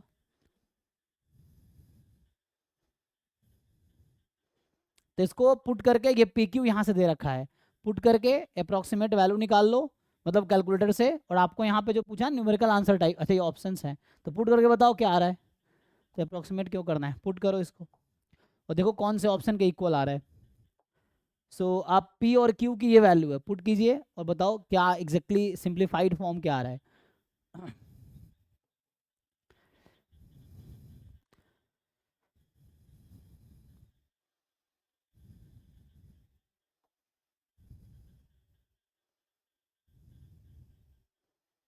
बोलो भाई जिसका आंसर आ रहा है। सर थोड़ा सा ऑप्शन दिखाइए। हाँ ऑप्शन ऐसा फॉर्म में है e इंटू ई प्लस 1, तो e के फॉर्म में ले आओ, e की पावर -1 को 1 अपॉन ई लिख दो। तो दो तरीके बताए, एक तरीका ये था एक तरीका ये वाला था, तो वो मैंने अभी यूज़ किया है। तो इसको आगे सीरीज का सम निकालना पड़ेगा। डी से डी दिल्ली है ना, तो इस तरह से आ जाएगा, चेक कर लो तुम लोग। तो मेरा बी आ रहा है, बी मतलब ये वाला बॉम्बे। बॉम्बे, ओके। तो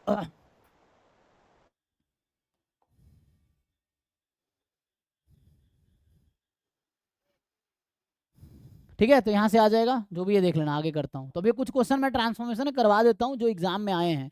ऐसे बहुत सारे क्वेश्चंस है तो वो आपको खुद करना, मैं कुछ क्वेश्चन सॉल्व करवा देता हूँ तो सो दैट आपको समझ आएगा कि करना क्या है। जैसे लास्ट क्लास में इसकी भी मैं थ्योरी बता रहा था आपको, तो ये नॉर्मल डिस्ट्रीब्यूशन का थोड़े प्रॉपर्टी यूज़ होगा इस क्वेश्चन में। तो ये MGF का है।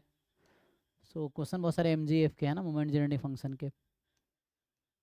ये भी मोमेंट जनरेटिंग फंक्शन है क्वेश्चन, इतना ही था क्या इसमें। ये वेरिएंस लॉग एक्स वाला हो गया था ना। तो बाकी से प्रॉब्लम सॉल्व करो, पढ़े हो नहीं पढ़े हो ट्राई करो सॉल्व करने का, जितना आता है उतना ही पे। तो ये भी हालांकि ट्रांसफॉर्मेशन का ही है, लेकिन इसमें थोड़ा सा ना स्टैंडर्ड डिस्ट्रीब्यूशन यूज़ हो रहा है बहुत जगह। तो स्टैंडर्ड डिस्ट्रीब्यूशन एक बार डिस्कस कर लेता हूँ, फिर हम बाकी क्वेश्चंस करेंगे, है ना। तो अभी मैं आगे एक बार करवा देता हूँ, फिर क्वेश्चंस पे आएंगे वापस, या आप लोग खुद सॉल्व करो, नहीं हो रहा तो पूछो, है ना, उसमें कोई नुकसान नहीं। तो मैंने आज कभी कुछ क्वेश्चन कराए हैं आपको, तो मैं आगे थोड़ा सा बढ़ता हूँ, ठीक है। देखो सो अभी लास्ट के 2 क्लासों में ये बता रहा था आपको डिस्ट्रीब्यूशन, जिसमें आज CDF भी निकाला हमने, CDF PMF PDF of function of random variable using transformation of variable, है ना। तो ट्रांसफॉर्मेशन में 2 मेथड था, या तो जैकोबियन मेथड लगाओ तो डायरेक्टली PDF आ जाएगा, CDF अप्रोच लगाओ तो पहले y का CDF निकालना पड़ेगा, फिर उस CDF से PMF या PDF आ जाएगी। और जो जैकोबियन मेथड था, जैकोबियन मतलब डिस्क्रीट टू डिस्क्रीट था, हमने किया continuous to discrete, continuous to continuous, continuous to mixed. तो मेनली यही केसेस हैं जो आते हैं, जो पूछे जाएंगे। तो क्वेश्चंस प्रैक्टिस करो, और डाउट के लिए हमेशा वेलकम, लेकिन मेन है कि तुम्हें ज़्यादा से ज़्यादा क्वेश्चन प्रैक्टिस करो, तो आपको ये समझ आएगा कि आपको कहाँ प्रॉब्लम है, कहाँ किस तरह क्वेश्चन में डाउट है। तो जहाँ पे डाउट हो रहा है वो पूछो, पहला क्वेश्चन जो आपसे नहीं होता वो मेरे साथ डिस्कस करो। अभी क्लास में भी कर सकते हो, अगर जो टॉपिक चल रहा है उससे रिलेटेड है तो हम डिस्कस कर सकते हैं, अगर थोड़ा आउट ऑफ ट्रैक नहीं है तो उस टॉपिक का है तो। और दूसरा तो डाउट क्लास में आओ, डाउट क्लास में डिस्कस करो, है ना, ग्रुप में डिस्कस कर सकते हो। बट बहुत सारे क्वेश्चन प्रैक्टिस करना होगा तभी जाके पकड़ बना पाओगे क्वेश्चन पे। ठीक है, अभी मैं थोड़ा आगे बढ़ता हूँ। तो इसमें क्या क्या रह गया, इधर सारे पार्ट डिस्कस कर लिए ना।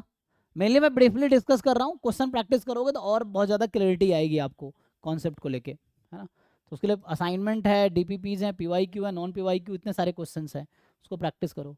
अभी हम लोग ये वाला पार्ट लास्ट कुछ क्लासों में डिस्कस कर रहे थे। सो बचा क्या, यहीं बचा एमजीएफ। यहीं स्टार्ट कर देता हूँ। देखो एमजीएफ क्या होता है, फिर इस पर आगे बढ़ते हैं। सो ये वाला पार्ट देखते हैं। अगर आज टाइम तो हालांकि आधा घंटा ही है, लेकिन देखते हैं, ज़्यादा ही है ना आधा घंटा से। सो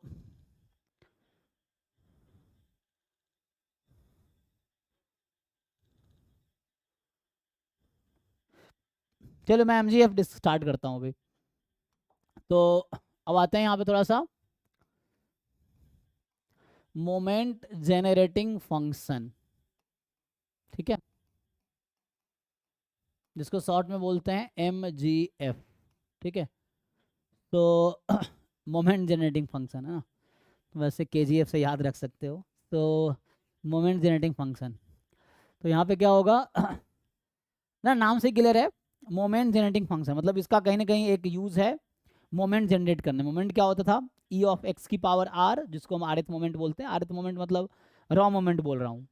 तो डेफिनेशन क्या है कि let x be any random variable, ठीक है ना, एक्स कोई भी रैंडम वेरिएबल है।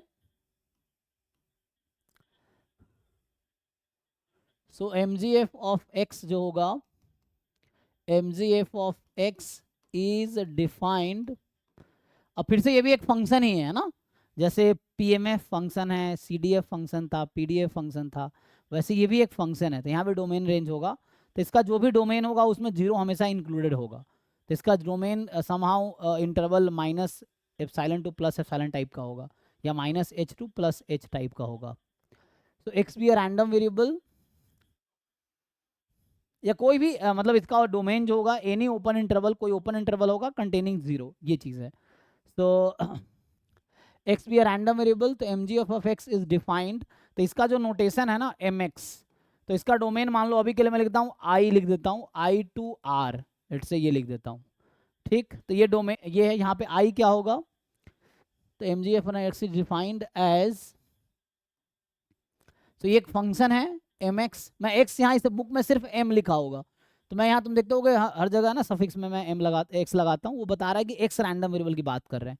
जब मैं यहाँ वाई लगा रहा हूँ, इसका मतलब वाई रैंडम वेरिएबल के रिगार्डिंग हम बात कर रहे हैं, है ना। सो क्या होगा यहाँ पे, वेयर दिस, एक तो एम एक्स फंक्शन है आई टू आर,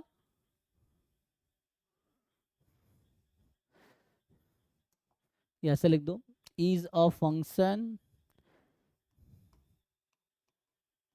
सो ये एक फंक्शन है डिफाइंड एज ये एम एक्स टी। तो यहाँ पे वेरिएबल हम लोग टी लेके चलते हैं, और ये सब आप लोग डेफिनेशन तो जानते ही हैं।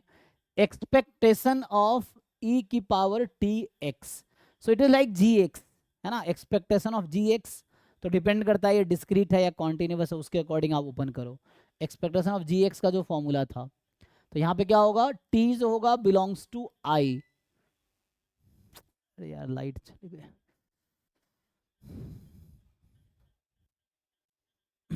सर ये मोमेंट क्या होता है? मोमेंट वो था ना ई ऑफ एक्स की पावर आर, जैसे ई एक्स फर्स्ट मोमेंट है, E x square second moment है, E x cube third moment है, ठीक है, इस तरह से। ये लाइट स्विफ्ट होता भी है ना, चेंज वो हुआ है, मतलब लाइट गई होगी तो इन्वर्टर पे आ गया है, तो पता नहीं बंद कैसे हो जाता है। तो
चलिए यहाँ क्या लिख रहे थे कि दिस, जहाँ पे जो हमारे पास क्या होगा, t belongs to interval i, और i कैसा इंटरवल होगा, here i is an interval, here i is an interval containing 0। So कहने का मतलब है कि किसी भी रैंडम वेरिएबल का जो mgf होगा, मोमेंट जेनरेटिंग फंक्शन, तो उसका डोमेन कोई भी सेट हो सकता है, लेट्स से -1 से 1 हो सकता है, या कोई भी इंटरवल होगा, पूरे R भी हो सकता है, लेकिन किसी भी mgf का जो डोमेन होगा दैट विल मस्ट कंटेन 0, उसके डोमेन में 0 होगा ही। सो कहने का मतलब ये 0 हमेशा डिफाइंड होगा। तुम ऐसे भी लॉजिकली देख सकते हो कि अगर मैं आपसे पूछूं कि, है ना, जैसे रिमार्क ये है, या अभी एज अ थ्योरम लिख देता हूं मैं कि if mxt is moment generating function of x, then mx at 0 क्या होगा। अगर मैं t को इसमें 0 रख दूं तो क्या लगता है, इसमें t को 0 रख दूं तो वैल्यू क्या आएगी इसकी। सर क्वेश्चन रिपीट कीजिए सर। हाँ बोल रहा हूं, अगर mxt is the mgf of x, ये जो है mgf है, तो मैं पूछ रहा हूं mx एट 0, 0 मतलब स्मॉल t को इक्वल टू 0 रख दिया मैंने, तो स्मॉल t इक्वल टू 0 अगर रखेंगे तो इसकी वैल्यू कितनी आएगी, 1, तो ये 1 हो जाएगा। तो कहने का मतलब है कि किसी भी रैंडम वेरिएबल का mgf हो, उसमें t को 0 रखने पे आंसर हमेशा 1 आएगा, चाहे किसी भी रैंडम वेरिएबल का mgf हो, ठीक है ना। सो अगर आप t को 0 रखेंगे तो वैल्यू हमेशा 1 होगी। सो mxt अगर mgf है, when you put t is equal to 0 तो 1 होगी। एक और प्रॉपर्टी इसकी ये है कि दिस फंक्शन इज, कि mgf of random variable x is differentiable eight 0। तो डिफरेंशिएबल है तो कॉन्टिन्यूअस ऑब्वियसली हो जाएगा, आप जानते हैं, है ना। तो differentiable at t is equal to 0। So ये है ना mgf mxt, ऐसा लिख देता हूँ, mgf जो है mxt, ठीक है, this is differentiable at t is equal to 0, मतलब 0 पे डिफाइन तो हमेशा होगा, वैल्यू हमेशा 1 आएगी। इनफैक्ट ये हमेशा 0 पे डिफरेंशिएबल होगा, डिफरेंशिएबल है तो कॉन्टिन्यूअस भी होगा, ठीक है ना, क्योंकि differentiable function is always continuous, इसलिए सिर्फ डिफरेंशिएबल लिखा है। आगे थोड़ा आते हैं, तो ये जो mgf मैंने लिखा, अभी आप लोग जानते हैं एक्सपेक्टेशन ऑफ gx जो होता है, तो जैसे ये हो जाता है summation gx into probability at x, कब, if x is discrete random variable, यही था, x is discrete random variable, और ये हो जाएगा integration gx into pdf of x dx, कब, if x is continuous random variable, ठीक, ये है। तो उसी तरीके से आप अगर इसको एक्सपैंड करना चाहेंगे कि एक्सपेक्टेशन ऑफ e की पावर tx जो कि mgf है, तो इसको सिंपली आप क्या लिख सकते हैं, तो इसको सिंपली आप लिख सकते हैं समेशन e की power tx into probability at x, ये होगी when, या if लिख लो, है ना, when x is discrete random variable, और इंटीग्रेशन e की पावर tx इनटू f, ये डेफिनेशन है ना, dx plus infinity when x is continuous random variable, सो ये continuous random variable होगा, ठीक है। सो यही mgf है। तो अगर कहीं mgf कैलकुलेट करने की जरूरत पड़े सो आपको ये यूज करना है, this is the mxt। So mx ये gx टाइप का फंक्शन ऑफ x है, सो उसी फॉर्मूला पे लिख दिया। तो इसकी फार्मूला ये यूज करेंगे अगर x डिस्क्रीट रैंडम वेरिएबल है, और ये फॉर्मूला यूज करेंगे अगर x कॉन्टिन्यूअस रैंडम वेरिएबल है। आगे क्या है, कुछ क्वेश्चंस कराऊं या अभी, ठीक है, अभी कुछ रिजल्ट्स देख लो। जैसे हमने लिखा था अभी mxt, हमने क्या लिखा है, एक्सपेक्टेशन e की पावर tx, और आप लोगों को e की पावर x का एक्सपेंशन सबको पता होगा, है ना, ई की पावर एक्स का एक्सपेंशन कितना होता है? ये एक्स ई की, 1 तो ये अगर उसी पे ओपन करूंगा, सो 1 प्लस टी एक्स की power 1 upon 1 factorial, t x का square upon 2 factorial, t x cube upon 3 factorial dot dot dot, यही है। इसको अगर ओपन करोगे तो क्या आएगा? तो यहाँ से एम एक्स टी को आप ऐसा भी लिख सकते हो, तो एक्सपेक्टेशन ऑफ 1 तो 1 ही हो जाएगी, फिर टी एक्स है ना, तो टी तो नंबर है क्योंकि एक्सपेक्टेशन रैंडम वेरिएबल का निकलता है, तो टी तो कोई फिक्स है ना, नंबर होगा एक्सपेक्टेशन का रिस्पेक्ट में। वेरिएबल आ रहा है but not random variable, so T is not a random variable ना, स्मॉल टी तो वेरिएबल है, तो रैंडम वेरिएबल नहीं है। सो यहाँ से कहने का मतलब ये है मेरा कि T upon 1 factorial expectation of x, T square upon 2 factorial expectation of x square, T cube upon 3 factorial expectation of x cube, and ये चलता रहेगा। यही एमजीएफ है, इसको ओपन कर दिया हमने। अब यही मोमेंट है, फर्स्ट मोमेंट, सेकेंड मोमेंट, ठीक है। तो यहाँ से सिंपली आप नोटिस कर सकते हो कि जैसे नोट दैट अभी मैंने कहा था कि आप इसमें टी को 0 रख दो, तो आपको जहाँ जहाँ टी दिखाई दे रहा है you replace everywhere t is equal to 0। तो जब टी को 0 रिप्लेस करोगे तो क्या मिलेगी? ये सब 0 हो जाएगी आगे वाली टर्म, तो 1 हमने तब देखा था। अच्छा, अगर आपसे पूछूं मैं कि m डैश 0 कितना होगा, डैश समझ आता है, आप इसको एक बार डिफरेंशिएट करो और फिर t को 0 रखो, क्या आएगी? इक्वल किसके इक्वल आएगी? ये मीन का इक्वल है ना।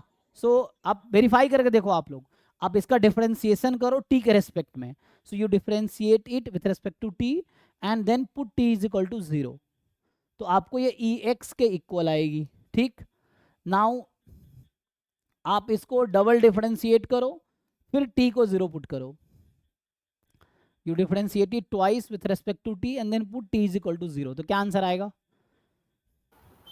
ई ऑफ एक्स स्क्वायर। है ना, तो e ऑफ एक्स स्क्वायर चलता रहेगा ये, है ना, एंड दिस विल कंटिन्यू, ठीक है ना, सो एंड सो ऑन, तो ये चलता रहेगा। इसका मतलब ये तो थ्योरम भी है, तो यहाँ से आपको ये समझ आया कि अगर मैं इसको r टाइम डिफरेंशिएट कर लूँ, सो m r 0, सो ये ब्रैकेट में r लिखने का मतलब है r टाइम डिफरेंशिएट कर रहे हैं, so d r upon d t r, हमने एम एक्स टी को डिफरेंशिएट किया r टाइम और एंड में t इज इक्वल टू 0 रख दिया, पहले डिफरेंशिएशन किया फिर बाद में t को 0 रख दिया, तो ये किसके इक्वल आएगी? ये इक्वल आएगी rth मोमेंट के, एक्स आर, इसी को हम बोलते हैं rth moment, raw moment of x, तो ये आपका x का rth मोमेंट है।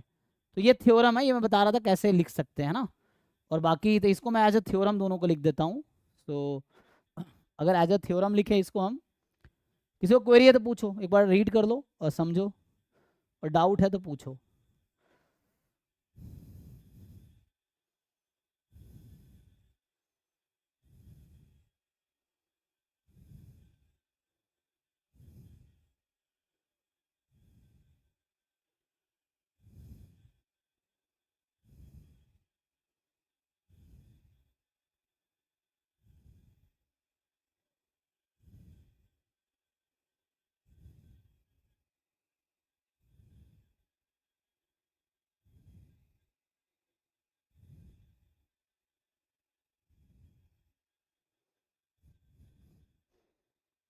देखिए, तो थ्योरम क्या है कि थ्योरम ये है कि late mxt be moment generating function of random variable x, then, तो डेफिनेशन तो आपने देखा ही था, है ना। सो हम लोगों ने क्या देखा है कि ये जो पहला पार्ट इसका है, द फर्स्ट पार्ट इज कि जो mxt है वो एक्चुअली था एक्सपेक्टेशन e की पावर tx। अच्छा, इसी को अगर मैं शॉर्ट में लिखता तो क्या लिख सकता था? ये देखो, इसी को मैं एज अ समेशन फॉर्म में लिखूं, so can I write this as, देखो इसको हम क्या ऐसा लिख सकते हैं कि समेशन टी की power r upon r factorial, या मैं बोलूँ एन कर देता हूँ, टी की power n upon n factorial expectation x की power n, n from 0 to infinity. Check कीजिए, सेम रहेगा। ओके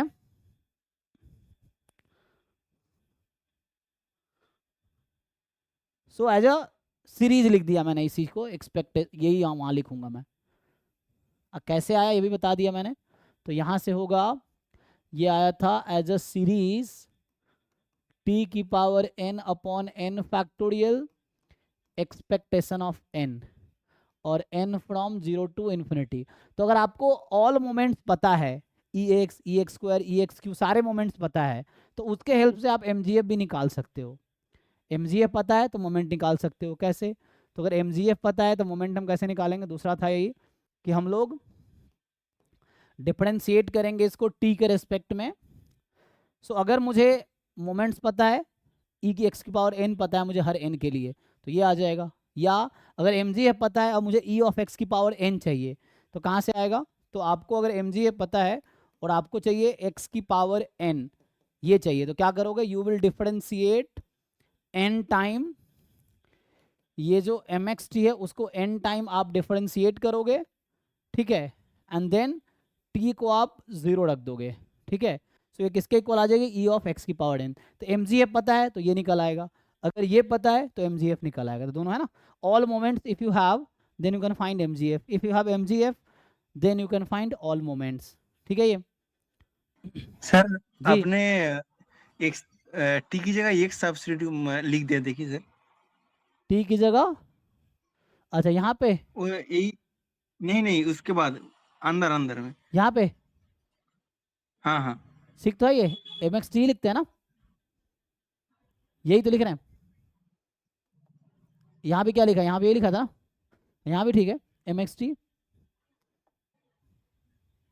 ठीक है ना। एम एक्स टी का मतलब टी वेरिएबल में, एम जी एफ हमेशा टी के टर्म में आएगा। तो मैं सर, तुम्हें, आपने dn/dxn लिखा है, अच्छा हाँ इसमें अरे dtn होगा। हाँ जी जी, यहाँ मिस्टेक है ना, यहाँ पे सही है। हाँ हाँ ठीक कह रहे हैं आप। तो यहाँ से हम लोग डिफरेंशिएट करेंगे टी के रेस्पेक्ट में, यहाँ सही लिखा था ना। हाँ तो यहाँ में आर लिखा था मैंने, वही चीज़। तो हम लोग डिफरेंशिएट करेंगे टी के रेस्पेक्ट में, क्योंकि फंक्शन यहाँ वेरिएबल तो टी है, सो डिफरेंशिएशन टी के रेस्पेक्ट में होगा। ओके जी। तो अभी मैं आपको कुछ क्वेश्चंस करके दिखाता हूँ। तो मैंने कुछ आपको प्रॉपर्टीज बताए, देखिए क्या क्या लिखा है मैंने।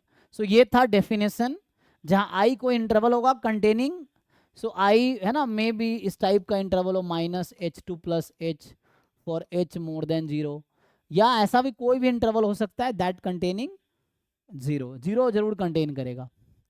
तो ये डेफिनेशन था, मैंने बताया। फिर एमजीएफ अगर है तो उस पर 0 रखने पे 1 आना चाहिए, अगर 0 रखने पे 1 नहीं आया, टी को 0 रखने पे 1 आना चाहिए एमजीएफ की वैल्यू। अगर ऐसा नहीं होता तो एमजीएफ नहीं होगा। एमजीएफ हमेशा डिफरेंशिएबल होगा टी बराबर 0 पे। फिर ये तो मैं बताया कैसे कैलकुलेट करेंगे, अगर कोई मुझे डिस्ट्रीब्यूशन दिया है डिस्क्रीट या कॉन्टिन्यूस, तो हाउ टू कैलकुलेट एमजीएफ। और यहाँ पे अगर आप एमजीएफ को हमने सीरीज के फॉर्म में लिखा, तो इस पर भी क्वेश्चंस आते हैं इसलिए लिख दिया। सो अगर मुझे ये पता है तो we can calculate MGF, if we have MGF we can calculate this, ठीक। और यहाँ से वेरिएंस भी आ जाएगा, एन को अगर एक बार डिफरेंशिएट करोगे ई एक्स आ जाएगी, 2 टाइम्स डिफरेंशिएट करोगे ई एक्स स्क्वायर आ जाएगी, और ई एक्स स्क्वायर आ गया तो वेरिएंस आ जाएगी। तो उससे आप कैलकुलेट कर लेंगे चीज़ों को, ठीक है। आइए कुछ क्वेश्चन ट्राई करते हैं। सो द पहला क्वेश्चन ये है कि let x be a random variable with PMF probability mass function। तो जैसे मैं हर बार लिखता था 1/4 when x is 1, 1/2 when x is 0, 1/4 when x is -1, 0 otherwise। तो आपको बताना है mgf क्या आएगा इसका, what is the mgf of x। दूसरा क्वेश्चन है, so let x be a random variable with PDF, ये है मान लो e की power -x, x more then 0 और 0 अदरवाइज। तो आपको बताना है what is the mgf of x। तो ये डिस्क्रीट रैंडम वेरिएबल है, ये कॉन्टिन्यूअस है, आपको इसका mgf निकालना है। आसान है ना, डेफिनेशन लगाओ, डेफिनेशन क्या था, so you have to find expectation e की power t x, you have to find expectation e की पावर टी एक्स। अब अपना डिस्क्रीट में डिस्क्रीट का एक्सपेक्टेशन लगाओ, कॉन्टिन्यूस में कॉन्टिन्यूस वाला एक्सपेक्टेशन लगाओ फॉर्मूला और कैलकुलेट करके बताओ।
बताओ भाई, इतना टाइम लगेगा?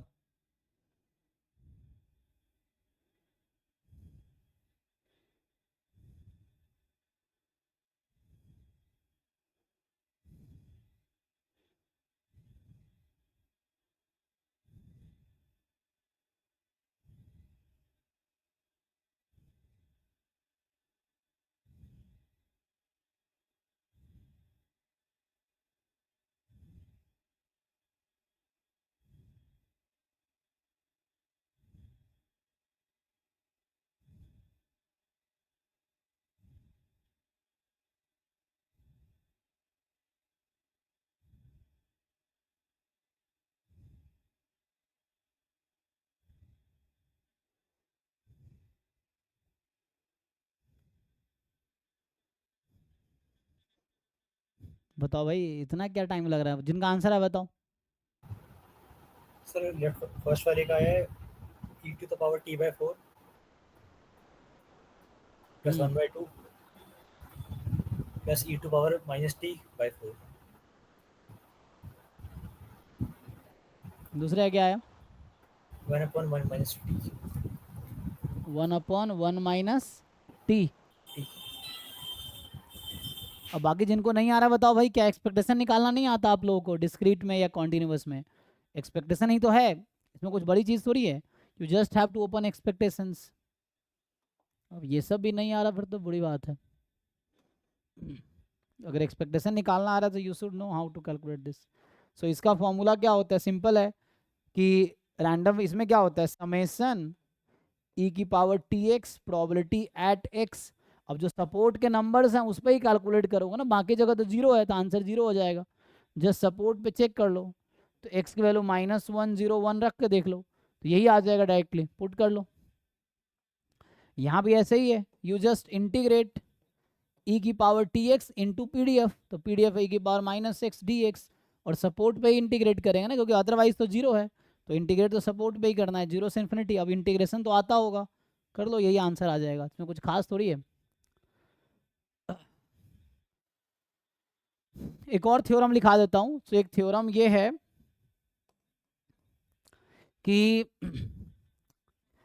जो MGF है, किसी एक डिस्ट्रीब्यूशन का MGF यूनिक होगा, मतलब every random variable has unique MGF and every MGF correspond to unique distribution. मतलब अगर MGF गिवन है तो आप बता सकते हो डिस्ट्रीब्यूशन कौन सा होगा। अगर डिस्ट्रीब्यूशन पता है तो उसका आप MGF निकाल पाओगे, और दोनों तरफ से यूनिक होता है।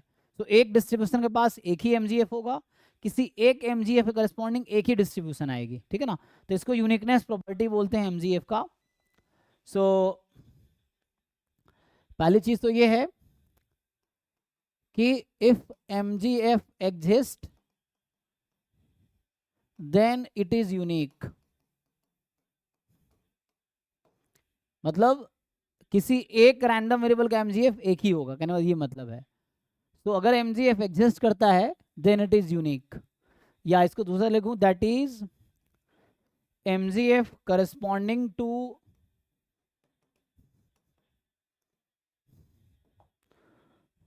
a distribution is unique if it exists। दूसरा है थ्योरम कि सेकेंड थ्योरम क्या है, तो हमने कहा MGF of any distribution unique है ना। तो यहाँ रैंडम वेरिएबल गिवन है, उसका MGF यूनिक आएगा। बोल रहा हूँ every MGF correspond unique distribution. सो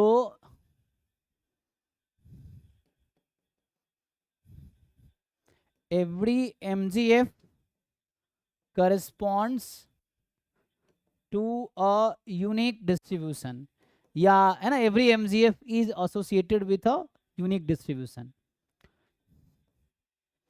unique distribution यहाँ मैं बोलूँ कि, या मैं इसको अपने तरह से लिखूँ तो ऐसा लिखना चाह रहा हूँ कि एवरी डिस्ट्रीब्यूशन हैज, तो आपको समझ आएगा कि every distribution has unique MGF, ठीक है ना।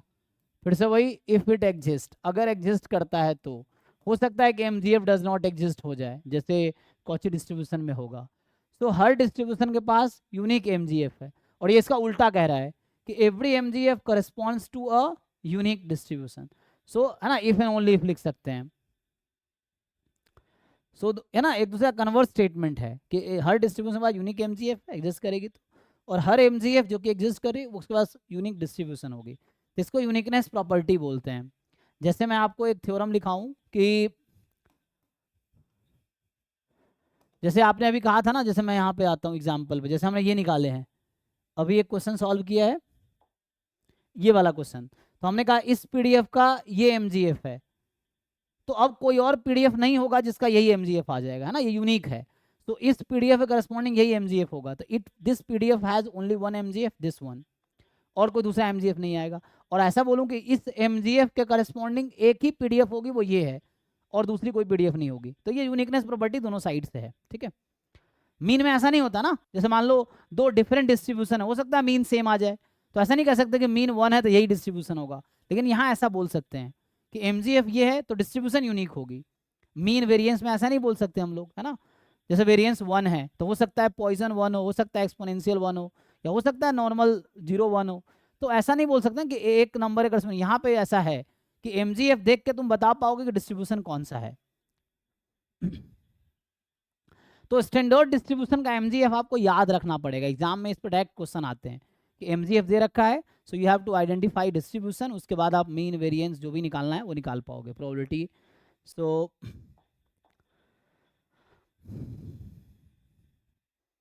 यहाँ पे क्या है कि मैं ये लिख रहा हूँ कि let x be a discrete random variable. मान लो कि x कोई डिस्क्रीट रैंडम वेरिएबल है, so let x be a discrete random variable, then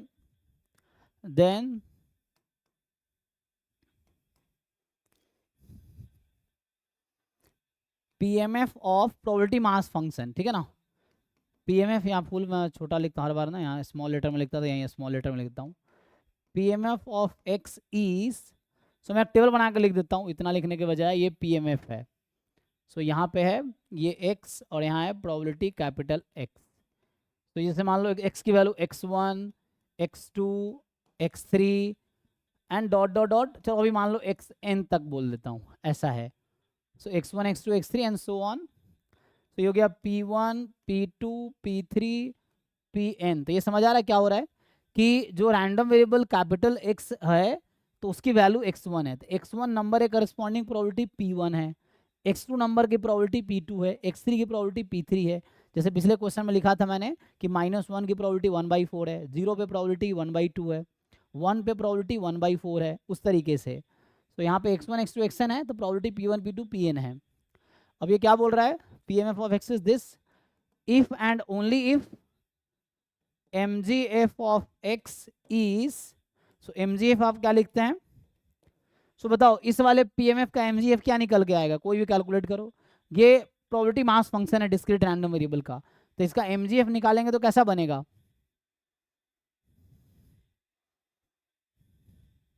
क्या होता है एक्सपेक्टेशन e की पावर tx, तो ये ऐसा बनेगा p1 e की पावर tx1 प्लस या x1t, ऐसा लिख सकते हो चाहो तो कि x1 into T plus p2 e की power x2 into T and dot dot dot pn e की पावर xn इंटू टी, यही आ जाएगा।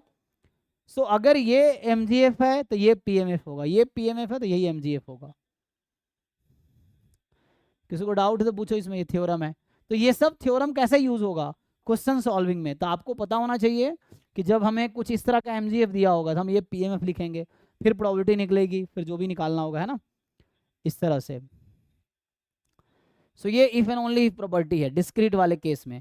कॉन्टिन्यूअस में हम आगे स्टैंडर्ड डिस्ट्रीब्यूशन पढ़ेंगे तो वहाँ याद रखना पड़ेगा, डिस्क्रीट का भी याद रखना पड़ेगा कि पॉइजन का ये mgf है, एक्सपोनेंशियल का ये है, नॉर्मल का ये है, गामा का ये, बीटा का ये, इस तरह से जो भी स्टैंडर्ड डिस्ट्रीब्यूशन है उसका आपको याद रखना पड़ेगा। डिस्क्रीट जिसका फाइनाइट सपोर्ट है तो इस तरह का आपका वो आ जाएगा, mgf आ जाएगा। कुछ क्वेश्चन इस पर देखते हैं, देखो। तो अभी तो कुछ पूछना है किसी को, हमने mgf का डेफिनेशन देखा, फिर हमने उसके है ना थ्योरम्स लिखा है कि ये कॉन्टिन्यूअस होगा, डिफरेंशिएबल होगा, डिफाइंड होगा 0 पे। फिर हमने यूनिकनेस प्रॉपर्टी बताया कि mgf यूनिक होता है हर डिस्ट्रीब्यूशन करस्पॉन्डिंग, या किसी भी mgf करस्पॉन्डिंग डिस्ट्रीब्यूशन यूनिक होगा। फिर हमने देखा कि mgf को मोमेंट्स के फॉर्म में लिखा कि समेसन t की power n upon n factorial e of x की पावर n, या मोमेंट्स को हम mgf से मोमेंट्स निकाल सकते हैं। जितनी बार डिफरेंशिएट करेंगे mgf को और t को 0 पुट करेंगे तो वो मोमेंट आ जाएगी, एक बार डिफरेंशिएट करेंगे तो ex आ जाएगी, डबल डिफरेंशिएट करेंगे ex स्क्वायर आ जाएगी एंड सो ऑन।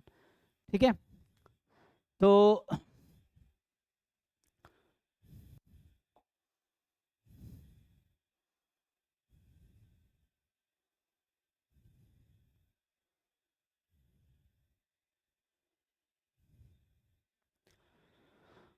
हम लोग यहाँ देख रहे थे ना, अभी जो मैंने ओपन किया था वही सॉल्व करता हूँ।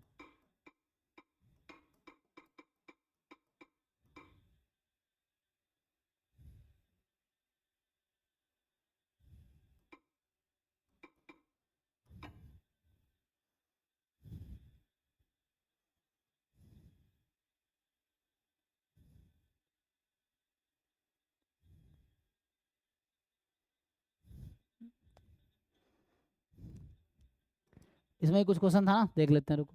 तो अभी जो हम क्वेश्चन देख रहे थे, कुछ क्वेश्चन mgf का दिखा था ना मैं, तो एक दो क्वेश्चन मैं करवा देता हूँ ताकि आपको समझ आए कैसे यूज करने हैं।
जैसे सिंपल सा एक क्वेश्चन देखो, अभी जो मैंने थ्योरम लिखाए हैं उस पर डायरेक्ट बेस्ड ये क्वेश्चन है। तो उस पर अगर आप ये क्वेश्चन देखोगे, जो अभी लास्ट थ्योरम मैंने लिखा है उस पर डायरेक्टली ये थ्योरम, ये क्वेश्चन बेस्ड है थ्योरम पे। जैसे आपसे एमजीएफ दे दिया, अब पूछ रहा है कि बताओ ये प्रोबेबिलिटी क्या होगी। क्वेश्चन देखो, जिनको समझ आ रहा है सॉल्व करके बताओ आंसर।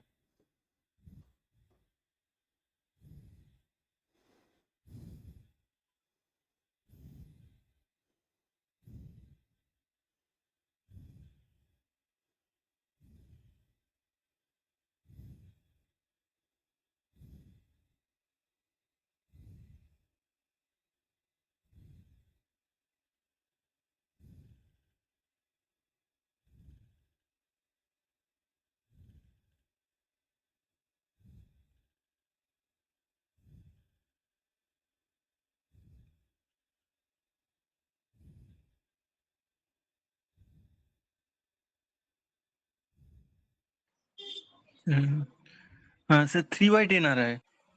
ओके 3/10 आ गया। सो बाकी लोग देखिए जिनको नहीं समझ आ रहा है तो उनके लिए यहाँ से इसको सिंप्लीफाई करो। ये जो mxt है इसको लिख लो क्या आएगा। तो इसको अगर लिखोगे इक्वल टू आ जाएगा, इसको इसको मल्टीप्लाई करो। सो ये आएगा 2/10 e की पावर -t। अगला आएगा 1/10 e की पावर 0t। हटा भी सकते हो, मैं क्या कर रहा हूँ 1/10 मल्टीप्लाई करूँ, ये पूरा एक्सपैंड सिंप्लीफाई कर ले रहा हूँ, उस फॉर्म में ला रहा हूँ। तो यहाँ से आ गया 4/10 e की पावर t, 3/10 e की पावर 2t। चेक कर लो। तो ये जो mgf लिखा था उसी को रीराइट कर दिया मैंने। अब हमने कहा था कि ये कैसा mgf है, p1 e की power x1t plus p2 e की power x2t plus p3 e की power x3t plus p4 e की पावर x4t, p5 e की पावर x5t। तो इस mgf से हम यूनिकली डिस्ट्रीब्यूशन डिसाइड कर सकते हैं। तो यहाँ x ऐसे ही बोल रखा है, ये डिस्क्रीट है ना, इंटीजर वैल्यूड है। वैसे मुझे दिख रहा है ये डिस्क्रीट रैंडम वेरिएबल होगा। तो यहाँ से जो आपके पास क्या आएगा, pmf आएगा। सो यहाँ x की वैल्यू लिख लो, यहाँ px की वैल्यू लिख लो। तो x क्या क्या है, -1 0 1, अच्छा 1 2 3 4, 4 ही टर्म है ना। अच्छा लेकिन वहाँ तो 5 टर्म था, 1 मिनट, 1 2 3 4, 4 टर्म है ना, ठीक है 4 ही ओके है। तो 4 टर्म है तो -1 0 1 और 2 बस। सो -1 पे कितनी प्रोबेबिलिटी है, तो ये कोएफिशिएंट देख लो, ये -1 पे प्रोबेबिलिटी है 2/10, 0 पे है 1/10, 1 पे है 4/10 एंड 2 पे है 3/10। तो ये मैंने पीएमएफ लिख दिया टेबल। अब यहाँ से आप सिंप्लीफाई करेंगे तो आपसे पूछ रहा है प्रोबेबिलिटी 2x + 5 < 7। ठीक, तो यहाँ से आ जाएगा 2x < 2, राइट। सो यहाँ से आ जाएगा x < 1। अब देखो इसमें x < 1 क्या क्या है, तो -1 और 0 वाला आएगा। तो यहाँ पे इसका मतलब है कि दो वैल्यूज़ हैं, एक तो -1 वाले और एक 0 वाले। -1 में प्रोबेबिलिटी कितनी है 2/10, यहाँ से भी देख सकते हो, और 0 में प्रोबेबिलिटी कितनी है 1/10। सो आंसर आ गया 3/10। किसी को डाउट है इसमें? तो यहाँ आपको क्या जानने की ज़रूरत है कि इस mgf को देख के pmf कैसे आएगा। pmf आ गया तो प्रोबेबिलिटी आ जाएगी। कुछ क्वेरी है किसी को, पूछो कुछ पूछना है तो। सो mgf था p1 e की पावर है, इस थ्योरम पे बेस्ड था क्वेश्चन, p1 e की पावर x1t, p2 की पावर x2, ये mgf था। तो ये pmf लिख लिया, pmf लिख लिया, पॉइंट पे प्रोबेबिलिटी है तो आंसर आ गया। यहाँ pmf क्या है, इसको आप शॉर्ट में ऐसा भी लिख सकते हो, probability x = xi = pi for all i from 1 2 3 up to n। तो ये जो टेबल है उसको आप ऐसे भी लिख सकते हो चाहो तो। ठीक है भाई, एक और क्वेश्चन देख लो। तो ये डिस्क्रीट वाला था, वैसे ही आगे मिल जाएगा आपको। जैसे ये mgf है, पहचानना पड़ेगा। अभी कहा था 1/1 - t, तो एक्सपोनेंशियल 1 है, ये नॉर्मल है, तो उस तरह से करना पड़ेगा। तो अभी स्टैंडर्ड नहीं पढ़ाया मैंने, जैसे ये वाला है। सो अगर मैं आपको अभी के लिए चलो एक क्वेश्चन लिखता हूँ। तो जैसे मैं क्वेश्चन लिखूँ कि let x be a random variable with moment generating function, या वो छोड़ो, with probability mass function. PMF होगा probability x is equal to x, सो ये हो जाएगा e की पावर माइनस लैम्डा, लैम्डा की power x upon x factorial, x जहाँ से होगी 0 1 2 डॉट डॉट डॉट, ये डिस्क्रीट है। अब आपसे पूछूं बताओ इसका mgf क्या होगा, mgf ऑफ x इज, तो कुछ लोगों को याद ही होगा, जिनको याद नहीं है वो कैलकुलेट कर सकते हैं कि क्या आएगा, क्योंकि ये स्टैंडर्ड डिस्ट्रीब्यूशन है ना, ये पॉइसन डिस्ट्रीब्यूशन है। सो पॉइसन का आप लोगों को पहले से पता होगा क्या होता है mgf, और जिनको नहीं पता है वो कैलकुलेट करो और बताओ क्या आएगा। अरे यार क्या हो रहा है, ठीक है ना, छोड़ो। तो e to the power lambda into e to the power t minus 1। So e की पावर लैम्डा और ब्रैकेट में e की पावर t माइनस 1 हो जाएगी, तो ये आ जाएगा आपके पास। अब ये आया कैसे, जिनको नहीं समझ आ रहा कैसे आया तो मैं प्रूफ कर देता हूँ। तो इसका डेफिनेशन है e की पावर tx, और ये डिस्क्रीट रैंडम वेरिएबल है क्योंकि सपोर्ट काउंटेबल है, तो यहाँ से आ जाएगा समेसन e की power tx probability at x from 0 to infinity, so summation x from 0 to infinity e की पावर tx, और ये PMF दे ही रखा था तो मैं यहीं पे पुट कर देता हूँ डायरेक्टली। तो ये था e की पावर माइनस लैम्डा, लैम्डा की power x upon x factorial. अब इसको कंबाइन कर लो, तो e की पावर इन दोनों को हम कंबाइन कर सकते हैं, है ना। तो एक काम करता हूँ, देखो पावर ना यहाँ पे लैम्डा की पावर x है, तो इसको एक काम करो, पहले पावर x वाले को एक साथ कर लो। तो e की पावर tx ना, इसका लिख सकता हूँ e की पावर t होल की पावर x, लैम्डा की पावर x, e की पावर माइनस लैम्डा अपॉन, उसको रहने दो, अपॉन x फैक्टोरियल। तो मैंने क्या किया, e की पावर माइनस लैम्डा को बाहर रखा है क्योंकि समेसन तो x पे है ना, तो वेरिएबल हमारा यहाँ x है, सो इसको भी बाहर या यहाँ भी निकाल सकते हो इसको, है ना। सो इफ़ यू वांट इसको आप बाहर भी ले सकते हो यहाँ पे, है ना। सो देखो यहाँ पे आ जाएगा e की पावर माइनस लैम्डा, हम लोग समेसन के बाहर कर दिया। अब आ गया ये, इसको power x common, lambda e की पावर t इसकी power x upon x factorial x from 0 to infinity. अभी e की पावर x का एक्सपेंशन सबको याद होगा, क्या होता है e की पावर x का एक्सपेंशन, x की power r upon r factorial r from 0 से इन्फिनिटी, तो यहाँ पे वो एक्चुअली x है। सो ये कुछ नहीं, एक्सपेंशन है, किसका एक्सपेंशन है, e की पावर x का, तो x की जगह पे यहाँ पे लैम्डा e की पावर t है एक्चुअली। सो मेरा मतलब यहाँ पे क्या है, सो यहाँ से एक्चुअली मुझे ये मिला e की पावर माइनस लैम्डा, और गया e की पावर, यहाँ से आ जाएगा लैम्डा e की पावर t, e की पावर x का एक्सपेंशन लिखो, जस्ट x की जगह पे तुम r लिख दो चाहो तो, यहाँ x दिख रहा होगा तुम्हें, सो इसका एक्सपेंशन लिखोगे यही आएगा, और इसको सिंप्लीफाई कर लो, तो e की पावर लैम्डा और ये आ जाएगा e की पावर t माइनस 1 जो इसने बताया था, तो ये मैंने आपको प्रूफ कर दिया। अब इसको देख के तो यहाँ से क्या होगा, थ्योरम यही होगा यहाँ पे, अगर थ्योरम हमने अभी पढ़ा था ना कि every distribution has unique mgf, every mgf has unique distribution, तो जहाँ पे भी ये mgf दिखेगा इसका मतलब ये वाला PMF होगा, है ना। सो ये PMF होगा तो ये वाला mgf आएगा, this mgf has this PMF, this PMF has this mgf, तो और कोई दूसरा PMF नहीं मिलेगा जहाँ ये mgf आ जाए, यूनिक है दोनों साइड से। सो डिस्ट्रीब्यूशन है यूनिक mgf, एवरी mgf है यूनिक डिस्ट्रीब्यूशन। तो जैसे इसी को अगर आप यूज करो, ठीक है, तो इस क्वेश्चन में देखो, अगर मैं अगले क्वेश्चन में इसी थ्योरम को यूज करूं तो क्या आएगी, अच्छा सो इसको अगर आप यूज करेंगे, देखो ये वाला क्वेश्चन जैसे है, अभी मैं देख रहा था ना, ये वाला क्वेश्चन है, जैसे ये क्वेश्चन उसी थ्योरम पे अभी जो लिखा ना मैंने रिजल्ट, उसी पे ये बेस्ड है, अभी चेक करो। तो जो अभी लिखा था मैंने कि every distribution has unique mgf, तो आपको याद रखना पड़ेगा, तो वो स्टैंडर्ड डिस्ट्रीब्यूशन है। सो आपसे ये पूछा जा रहा है, देखो तो अभी आप अगर पहचानोगे इसको, जो क्वेश्चन मैंने सॉल्व किए हैं, तो उसमें लैम्डा की जगह कितना है, यहाँ पे 2 है ना, कितना है जी, तो अच्छा नहीं सॉरी, ये तो ये नॉर्मल वाला है, सॉरी ये नहीं है, नहीं तो नॉर्मल यहाँ पे ये नहीं बना ना, ये तो नॉर्मल का है, तो ये हमें नॉर्मल से करना पड़ेगा, तो इसको अभी स्किप करो, है ना, मैं दूसरा क्वेश्चन देख रहा था, 1 मिनट, तो ये तो नॉर्मल का हो जाएगा, तो बाद में याद रखोगे तो हो जाएगा, और क्वेश्चन देख लेता हूँ दूसरा, वरना स्टॉप करते हैं आज यहीं पे। तो कल भी मैं mgf ही कंटिन्यू करूँगा, हाँ ये वाला क्वेश्चन की बात कर रहा था ना, ये देखिए ये क्वेश्चन है, अब ये पहचान पाएंगे आप, तो अभी जो एग्जाम्पल मैंने किया उस पर बेस्ड ये क्वेश्चन है, ये क्वेश्चन उस पर बेस्ड है, ठीक है। तो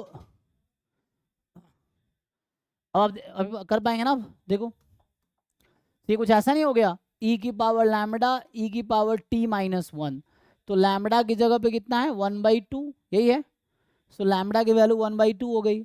तो लैम्बडा, और ये एमजीएफ क्या बता रहा है, हमने कहा था ना कि ये एमजीएफ बता रहा है कि जो पीएमएफ होगा वो ये होगा ई की पावर माइनस लैम्बडा लैम्बडा की power x upon x factorial, ठीक है। सो लैम्बडा आपका कितना है, तो इसमें लैम्बडा 1/2 है, तो इसका पीएमएफ कितना हो जाएगा, ई की पावर माइनस 1/2 1/2 की power x upon x factorial, जहाँ x की वैल्यू 0 1 2 डॉट डॉट डॉट। हमने क्या पढ़ा कि इस mgf का ये pmf होगा, इस pmf का ये mgf होगा, कहीं भी है। तो अब यहाँ से निकाल लो, पूछा है probability x less than equal to 1, इसका क्या मतलब है कि 0 और 1 पे प्रोबेबिलिटी निकाल के ऐड कर दो। तो इसमें एक बार स्मॉल x की जगह 0 रखो, देखो क्या वैल्यू आ रही है, एक बार स्मॉल x की जगह 1 रखो और देखो क्या वैल्यू आ रही है, दोनों को ऐड करके बताओ क्या आंसर आएगी।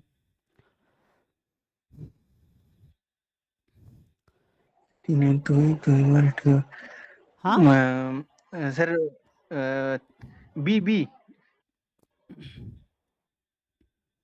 चेक कर लो भाई बाकी लोग। तो एक जब 0 रखोगे तो ना ई की पावर ये आ जाएगी ई की पावर माइनस 1/2 और प्लस ई की पावर माइनस 1/2 इंटू 1/2, तो 1 + 1/2 3/2 ई की पावर माइनस 1/2, ये आ गया। तो ये सब जैम में इस तरह क्वेश्चन आते हैं। तो अभी मैं इसको डिटेल में, हालांकि हम लोग अभी पॉइसन डिस्ट्रीब्यूशन जब डिस्कस करेंगे तो वहाँ ये फिर से आएगा ये वाली चीज़, क्योंकि जितने भी स्टैंडर्ड डिस्ट्रीब्यूशन है उसका एमजीएफ याद होना चाहिए आपको। तो जब स्टैंडर्ड में डिस्कस करूंगा तो मैं आपको लिखा दूंगा, प्रूव भी कर सकते हैं हम लोग, जैसा अभी मैंने प्रूव किया। तो हालांकि ये तो मैंने प्रूव ही किया ना यहाँ पे, तो ऐसे ही हर डिस्ट्रीब्यूशन का आप प्रूव कर सकते हैं, ये चीज़ है। ठीक है भाई, तो आज यहीं स्टॉप करता हूँ, कल भी मैं इसी पे क्वेश्चंस कराऊंगा आप लोगों को।